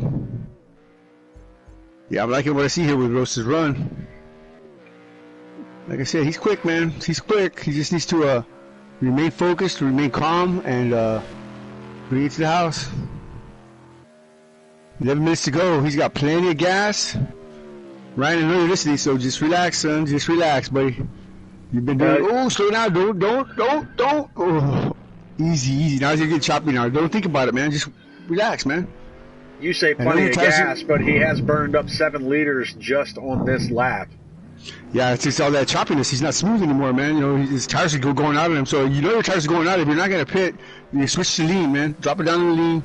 And just let the car run. You got a 18-second gap. You can afford to give away a second a lap. Okay, maybe 2 seconds even. But just relax right now. Yeah, but I don't think he's got enough fuel to make it. I don't know, man. I mean, if he slows down and runs it on lean, he may be able to... he's come up on a slow car. Who is that? Use him as a pick there. I don't know who that was, but he flew right by him. Winchester? It's Winchester. Possible. He's been off. He's into the Armco, and the front end of the car is gone, and he's got no lights on the front of that car. Oh, that's a death machine right there for sure. He's got one tail light as he's working his way around the track, so whoever comes up on him better be careful. And Ryan Wingate has pitted. And Winchester getting out of the way. It looks like that's probably Old Bear coming through. That is Old Bear coming through, and he's going to take the lead of this race as Wingate has dived into the pits for a scheduled pit stop. It's Dragon coming through. Oh, Dragon passes Winchester. Wow. Oh, Dragon. And he goes to the pits there. Yeah. Looks like yeah, it was Winchester's dragging. had a massive off. So what happened to Foster, man? Why didn't he get his lead back? That's what I want to know. I mean, did he miss the pit cycle that much? I'm not sure what happened there. Who's that? Foster. I mean, He's he all had the a way back in commanding lead. 7th. Yeah, I know, but he had a commanding lead, man. I mean, he had a great run. I'm just not sure what happened. Didn't he get caught up at that massive crash in Indianapolis? And No. I mean, he had the lead after that, and he was leading. He was leading against Daly, and then I don't know, man. He just kind of went south after that. Huh. But his car doesn't have very much damage. Oh, he did hit the tire barrier. Remember that? And at the pit road entrance. He yeah. did hit that. That Oh was one no! thing. Daly is into the wall. He just lost the rear wing on the Sauber. Mr. Hayne is in hot pursuit of him. Mm-hmm. Daly, who's been struggling with the car, and he's into the Armco big time. Massive crash. Yeah, I carried way too much speed through there for sure. Oh, way too Mr. much Hayne's speed. going to work his way through, and Daly's race has fallen apart. Yeah, with the quickness. Well, he was driving that car on the ragged edge, man. You just knew it was going to happen, man. I thought it was going to happen the lap we were watching. I mean, the guy was definitely moving, and, that's what happens, man. I mean, you push too hard, and look at him. He can't keep that thing pointing in the right direction, and that front end is just so loose and twitchy. Oh, my God. So he's going to have to dive into the pits from the 4th spot. So that'll A for switch up effort, the man. running order a little bit. Winchester's still in the pits from 7th, so One Space's race is just not going the way that it did the first time around. One Space had an amazing race last time out, and this race has just been abysmal for him as he's running. So Dragon dead passing last. Foster. Dragon making a pass on Foster here, and picks up that spot.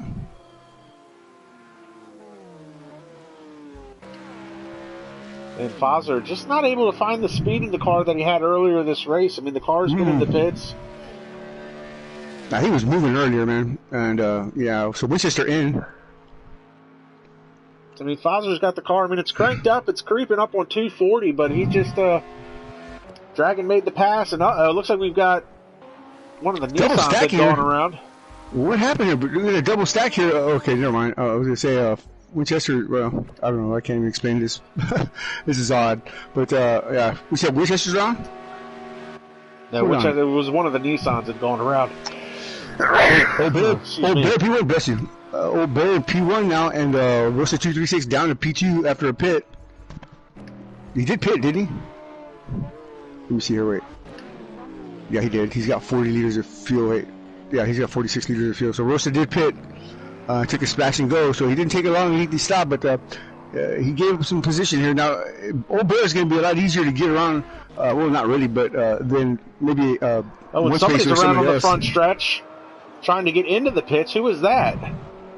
The That Dragon. was Dragon trying to get into the pits and spun the car.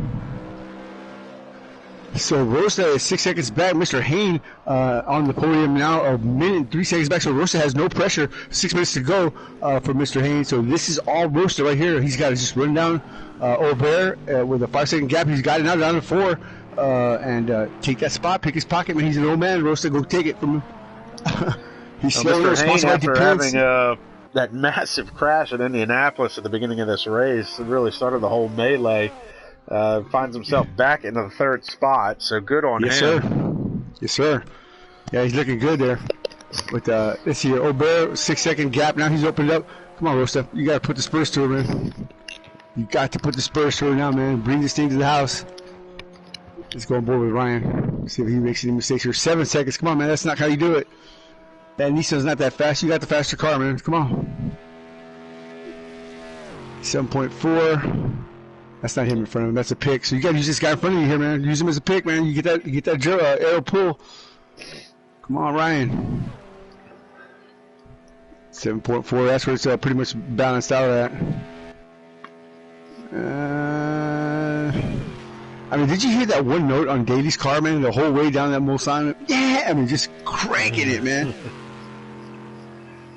Yeah, Daly definitely had that thing hooked up. He's back out of the pits. He's in the 4th, so he hasn't really lost a whole lot of time. No, but he's definitely the hard charger award for me. He's definitely going to get the a good get some good reviews here.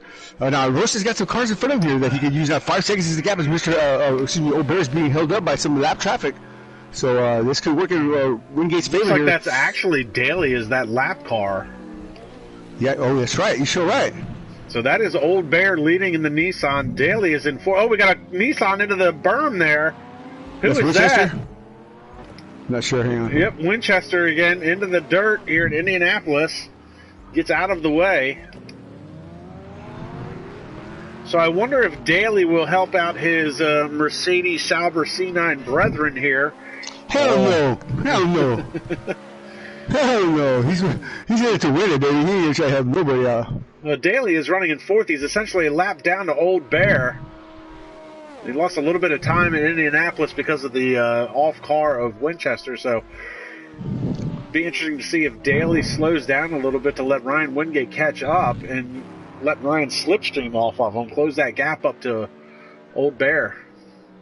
Yeah, he's definitely got some pace now, and so he is a ways front of a ways behind Mr. Hayne in P3. But yeah, Daly really not going to be. Well, I guess he could be a factor, but I don't know. I don't think he's going to play too dirty. Now 3 minutes left to play in the session. One space is not even in the fight here. It's 5 minutes and 20 seconds back. So it's between Rosta and Old Bear. 3 seconds is the gap. 3 minutes is the time left on the clock. Ryan Wingate could take victory here at Le Mans. When I met him, we were racing here. He was wicked fast in the LMP2 series. And that was 5 years ago, I guess. Now, here he is going to try to take his first win in the vintage Le Mans. Man, I couldn't be more happy for him if he does it. Now, who's that behind him? Is that Daly? It is Daly. Yeah, that's Daly. Daly was a lap down. Now, Daly, you gotta watch out with this man here, man. You can't afford to screw the pooch here and hurt him and ruin his race here, man. You gotta be real careful here, man. Because I will put my boot in your, you know what? don't do it. Give him plenty of berth, man. You got no business racing this man. And this is similar to the incident that happened in the first race between El Pablo and Mr. Hayne. I mean, the slipstream obviously helps the car behind, but El Pablo was a lap down, and in this case, you see Daly's a lap down, but he passes him. He passes him, but he's going to let Rasta use the slipstream, so try and close that gap up to Old Bear. They come across, he makes contact. He hit Wingate. He hit Wingate, so it didn't do any good, but caused Wingate some damage. Oh my God! Oh my God! Oh my God! 2 seconds is the gap. Come on, Ryan. Come on, Ryan. Keep it pointed right. Come on, baby. Oh my God! Ryan did benefit from that slipstream. He picked up 2 seconds into the braking zone, so the gap now is 1.6. I'm completely nauseated now. Essentially going to have 1 lap to go when they come across the line. So this is technically the penultimate lap of this race. Oh my God, Magnum. Oh my God, and into Magnum. Indianapolis. There's big calamity quarter. Oh, and Wingate runs a little wide. Oh my God. Half a second is the gap between Rosta and Old Bear. Rosta, come on, baby. He's getting antsy. Keep it calm. Keep it calm, son. Ryan. You can do it. Relax. That's right. Relax, right, Rosta. You got him. Stay in his draft. You'll pick his pocket here. Sponsored by Depends. It's going to be Old Bear trying to battle off Rosta 236. A locksmith by trade. Pole dancer at night. What can you do here today? Oh boy, this is going to get narrow. They should come across the line with enough time to do at least 1 more lap. I hope so. Looks like that's going to be the case. They're coming down to the final chicane here. 40 seconds left on the clock. Yeah. I think they both know it. So they're going to they both blow the corner. I think Old Bear felt the pressure. Cut the chicane a little bit. Look in the mirror. The white flag lap. Oh, stop. That's right. Get your Rosta 236 blow-up dolls and action figures available now with the Kung Fu grip. Get the C9 Sauber. Well, he is the C9 Sauber. Yeah, 118 scale diecast of today's race win. I've already given him the win. Hold on. Easy now. Now he needs to get a good run out of this right-hander. Get the power down. Come on, just baby, go. Flat out. Full rich, man. 24 liters, you got plenty of gas, baby. Lay it down. Put down the wood, baby. Who's that? Look at that old bear trying to snake down the long straightaway, break up the slipstream a little bit. We're going to ride on board with Ryan Wingate as he tries to close that gap at 235 miles an hour down the Mulsanne Straight. No chicanes here at Vintage LeMans. Got a cracked windscreen. But old bear rocking that Nissan, which has been a rocket ship all weekend. 239 for Rosta. Ryan Wingate, though, he's made up a lot of time at the braking zone, coming down at the end of the Mulsanne Straight. See if he can close it up a little bit again. Come on, 2.3 is a gap. Old bear really able to pull out, but here comes, look how much Ryan Wingate closes up the gap. Gates is second, just in the braking zone. Come on, babe, come on. Whoa! Looks like Daly just blew the corner back there. I saw him go off track. But we're going to stick with this battle for the lead. Absolutely. Looks like Old Bear has turned it up a notch. He might have been in fuel conservation mode a little bit. Looks like he's turned up the wick on it, though. We'll see if Indianapolis has anything to say about this, because Indianapolis has been Calamity Corner all day. Rusty's got to be careful here. Easy, baby. Easy. There it is right there. Closes up the gap, tries to get the power down. Slow down. Brake. Easy. There it is right there. Come on. Get off the berm. Go. Shift gear. Come on. Up. Get in high gear. Back end wants to kick out on that Sauber as he tries to get the power down. So I was saying, he needs to, it's real slippery, man. It's almost 1,000 horsepower on this bad boy, man. And now with a lighter fuel load, Come on, Ryan. Here we go. This is going to be it, man. You got to roll the dice here, man. You got to get mean, son. Get mean. Get mean, baby. That's it. You got to get in there. Come on, baby. Come on. You're too far back. It's all right. Too far back. Yeah. A good run, though, nonetheless. See if timing penalties have anything to say about it. Oh, Bear might have been 2 off, 4 off. Wait a minute. It's not over yet. So Old Bear comes across the line. Ryan Wingate's going to come across unofficially second. Hold on. It's not over till it's over. Let's see what we got here. Mr. Hayne coming through Indianapolis now. His the corner that ruined the race for him ultimately at the beginning of this race. Wow. Double wow, triple wow, quadruple wow. What a race from these guys tonight, man. I mean, man, I'm glad I brought you here, Lance. This was a fantastic race, man, to share with somebody like yourself, man. What do you think, man? Very, very epic race. It's, again, a lot to be said about the drivers. They did the virtual safety car, and everybody played by the gentleman's rule. It was good to see. Indianapolis, obviously, Calamity Corner called out everybody at the beginning of this race, and a number of drivers throughout the course of the race. Mr. Hayne with another comeback drive. 2 races in a row, he had incidents, but manages to walk away with a podium. He can be pretty happy with that. Daly definitely showing some prowess today. Flashes of speed for sure, as he'll finish in the 4th spot. Here comes one space. Oh, I'm sorry. Here's Dragon trying to bring it to the house here. Dragon coming down towards the last chicane. Haul in the mill. And pops the brakes. And brings it to the house here. Where's one space? One space is the second race to just not go his way at all. He was so strong in race 1. I thought for sure he'd be more of a contender. I know that the incident at Indianapolis caused a lot of issues for the cars throughout the course of this race, but one space, it seems like he had that wreck, and he was just never able to get it back after that. And Winchester issues all day. I mean, he showed a little bit of speed in the beginning of the race, but he's had issues multiple times, unfortunately for him. So, but props to everybody. For sure. Vintage LeMans. I mean, it's a tough track. It wasn't even built for these cars to begin with. Even these cars ran on a different modification than the Vintage LeMans track.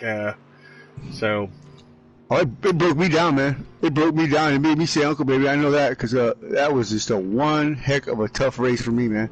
I had never been in so much pain from driving, man. It was, oh my God. Somehow Ryan Wingate has managed to get upside down at the end of this race. Oh, somebody dashed it. Oh! Okay, and that's how we flip him back over. What are friends for? Celebratory donuts for his podium finish, coming home second, so good on him. Did he get the podium or did he get the win? He's still classified second on timing and scoring, so we'll see how it pans out here. But doing a nice smoky burnout celebratory donuts. Yeah. And yeah, it man. looks like we are going to be official here. So Old Bear Old with Bear. the win. Ryan Wingate comes home second. Mr. Hain is third. Daly with a great run to fourth. Dragon is fifth. Fasser is sixth. One space seventh. Winchester eighth. Dog is ninth. And me and Johnny don't count as we are classified 10th and 11th. Wow. So Let what me a crazy get these guys couple up of there. runs. Let's get some of these guys up here, man, and see what we got cooking. You have a speed here. Do I return to the lobby yet? Yeah, I do. I guess I can. Let's see here. Boom. So let me up to the booth here. Who did he say crashed me out? Who crashed me out? Let's be crashed out. Dogs. Okay. Who's in here with us? Somebody's already in here with us. And that would be Mr. Hain. Mr. Hain, I'll tell you what, buddy.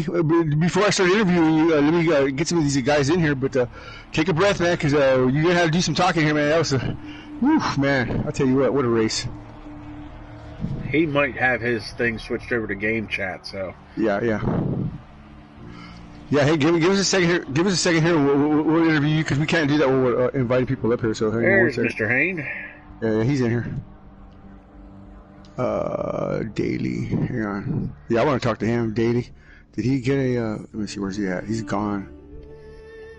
Alright, so I'm still continuing on here with the, invites. 1 second. Or should I say the suggestions? Hold on. Right here, Old Bear, one space. Rosta. And where's Winchester? There he is, Winchester. There you go. Invite them up here, and while we're doing that, let me get down here and okay. Give me 1 second. There you go, and I'll start talking to Mr. Hain here. Now we can talk to him. Mr. Hain, what a race, man. You had the car at the beginning. What slicing and dicing with Daly. 2 off, 3 off, 4 off in the grass, man. You came out unscathed, dude. I mean, oh my God. I was like, Mr. Hain, oh my God, dude, what a race, man. You came out in the second chicane, the second straightaway. You were in the lead, man. I was like, yeah. I thought, man, this is it. Mr. Hain's gone. And then what happened at the Indianapolis corner there?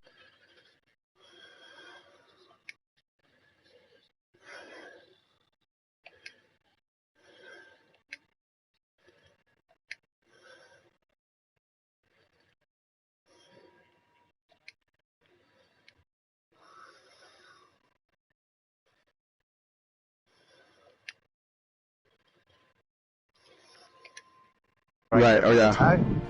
And I thought when I got to the corner where we crashed, I thought that was that little bend just before, and I saw the 100 metre marker board going, oh crap, I'm in the wrong corner. But then it was just X on the mill, wasn't it? Like, yeah, big pile. Oh my God, that's the blind leading the blind for sure, man. I mean, yeah, it was. Wow.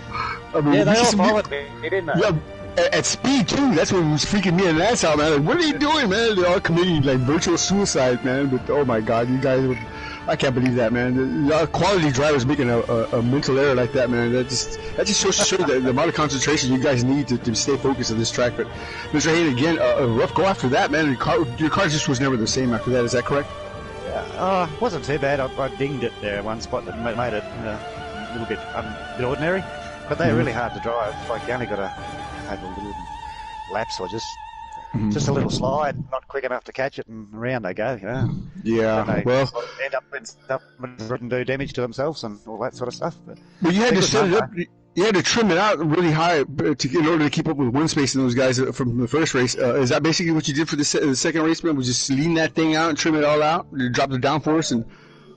Oh no, drop the tyre pressures a little bit. That's about all Okay. I did, and then sort of just drove it flat out. So You're going to make a mistake. But, yeah. okay, let me go back a little bit. I know this is going to be the last race of the season, so I just want to ask you another question. You had talked to the Camel, I'd say a couple weeks back, maybe a week or so, about setups. Do you think that information the Camel gave you helped you with this, with your performance in the last couple of races here?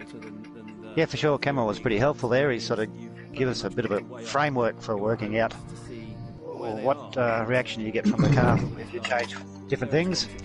This car wasn't so bad. It was pretty easy to tune up to get to where it was, but I'm sure Camel could do a lot better job. But the information he gave was pretty helpful. It's just like a framework sort of thing to work in. But you can wrap your mind around it and you made it work for yourself. So congratulations again on your fantastic finish. We're gonna get the points all loaded up and see where it all pans out in the next day or two. But congratulations, man! Well fought series, man. It was a pleasure to have you on board with us. It was a good fun series to be, and Johnny, always enjoy it lots. Absolutely, man. All right, excuse me, Lance. You want to talk to somebody here? You feel free to do that, man. Definitely want to say congratulations to Mr. Hayne. I mean, obviously it was a good comeback drive. Unfortunately, you had that incident in Indianapolis, so good comeback to pick up another podium. Go over to Old Bear. Congratulations on the win. Looks like Ryan was trying to give you a little bit of pressure there towards the end, but you were able to hold him off. Were you involved in that incident in Indianapolis with all the other cars as well? No, I made it through there, but then apparently it seems like I have a very attractive rear end because everybody kept hitting it. That's one way to put it. Sponsored by Adam and Eve and the adult megaplex, Old Bear.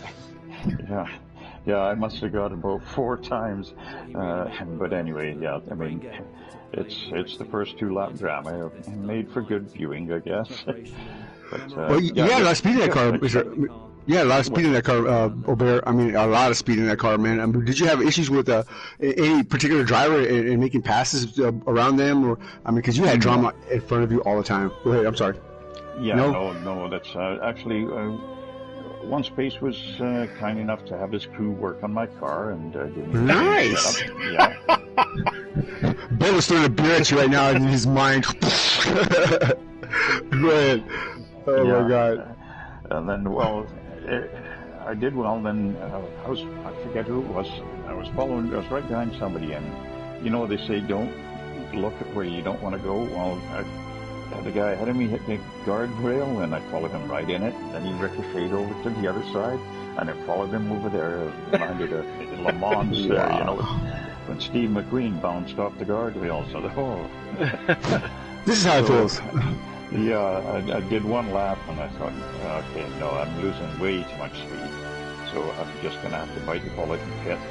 So I made a second pit stop, and then just kept my nose clean and, worked my way up, and it paid off in the end. What about the crash that Foster had in front of you there at the pits road entrance, where all the barrels are flying out there? Did you get some of that now? I got through there. I saw the tires, and I weaved through it. Although I went and spun all by myself, and that was right towards the end. I had like 20 seconds on Rosta, but that's the tires just turned. I didn't notice they turned blue. And I just turned the corner, I was just taking it easy, like, oh, okay, I got time here, and suddenly, the back end just come around, and I just parked it nicely against the guardrail, facing the wrong way. So I waited for One Space, and whoever was behind him, but they were a lap down, so I let them go by and then spun around. But then I looked, and Rose just like 4 seconds back. So well, I was planning on conserving the engine because. Rather than, taking it right to red line, it was taking its toll on the car. So yeah, I wanted to ask you about that because it looked like there for a little while, it looks like you were in a little bit of a conservation mode, and then as Ryan got a little closer, you had to turn up the wick a little bit to maintain that gap. Yeah, it was like, okay, well, he's getting too close, so 8,000 RPM and go like hell. Just the engine. Yeah, for sure, for sure. Well, Bear, man, congratulations again, man, on a fantastic victory today. When you mentioned the series, you said you wanted to drive the old cars because you're an old guy. We started in the Stone Wheel Racing League with the Caveman, and now here you are, man, rocket ship fast, man, in the Sauber. So. It's a little faster than the Roman chariots, but yeah. There you go. There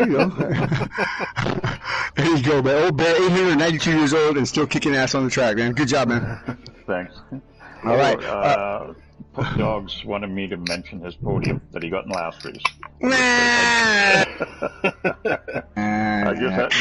eat that part. Yeah, dog. Yeah, dog. Yeah, dog. All right, yeah, dog. All right. Who else we got in the room here? What space are you in here? And we got Ryan Wingate with us. So Ryan, Okay, well, let's talk to Roscoe. Yeah. congratulations on a hard fought and very well run second place. You were probably the cleanest car on the track today. It looks like you were able to keep your nose clean from all the melees on the track. Congratulations on your second place finish. Any speed left in the car? Did you have anything left for Old Bear as the laps winded down? Well, I appreciate it, and yeah, I was doing all right with the newer tires and a little bit more gas, but that little short couple laps that everybody pitted and I was in first, I just kept turning it around, and I didn't hit anything, fortunately, but you know, I did turn it around twice.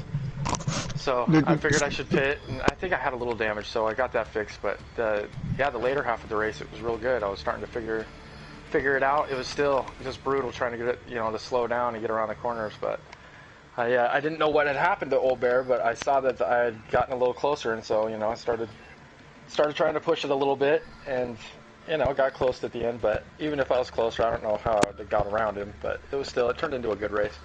Well, that goes to show you that, Rosa, that nice guys do finish last. That's awesome. You would have got mean, and you put a Winchester on him. It might have been a different story, but we know you're a fair driver, a clean driver, and a testament to your racecraft today, man. I'm telling you, Ryan, man. I mean, Formula One now, vintage LeMans, Albers. Come on, Rosa, yeah, baby, yeah. All right, man. Yeah, man. I'm happy for you, brother. Good job, man. I appreciate it. I'm trying to pull it together a little bit, try to get some let's pull it together, man. Good job.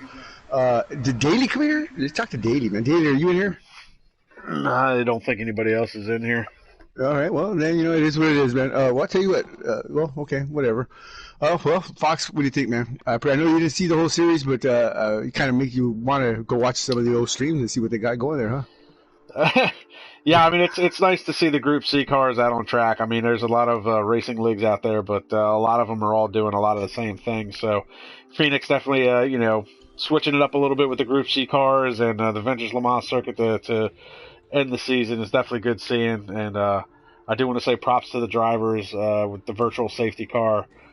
Something else you don't see in a lot of leagues. So props to you guys for, playing by the gentleman's agreement and making it work. So... it's always a good time to commentate for Phoenix. I mean, I do it full time for 3 other leagues, so I'm spread a bit thin as it is, but good racing today. And congratulations to Old Bear and One Space and Mr. Hain with a couple of pretty epic drives there back to back. And Ryan, always good to see you on track, man. So yeah, good to see you running up towards the front. All right. Well, Fox, man, I do appreciate you coming in here and covering for me while I raced and reminded me why I don't race anymore. First race, tough go for me as well, but I really appreciate you coming in here and covering me and covering Phoenix, man. I'm not going to call you for no bogus-ass races, man, so I'm definitely going to call you for something that's going to, be worth your time and effort, man. So, again, I know I appreciate it. I know my drivers appreciate it, and I'm sure the fans do too, man. Lance, you're a class act, man. Thank you. I appreciate it, man. So, all right, and I think on that note we'll close this out. So, Johnny, it's your show. All right, race fans, you know what time it is. It's Johnny Wallace the Dog saying good night for now, amigos. We'll see y'all when we see y'all. I don't know what we're gonna do next. I'm lost now. We don't got anything planned. So, hey, yeah, we'll figure it out. But Lance, man, thank you, sir. Appreciate it. God bless. Absolutely, man. Thank you, guys. Guys, this has been Phoenix Motorsports Simulations. Check us out on YouTube. Like, subscribe, and comment to the YouTube channel. Get caught up on all the previous races from the prior seasons. Be sure to check us out as we move forward over the summer. We'll have more league races coming your way. Different cars, different strategies, different races, and different tracks. Guys, check us out. Be sure to like, subscribe, and comment. And we'll see everybody at the next round. Absolutely.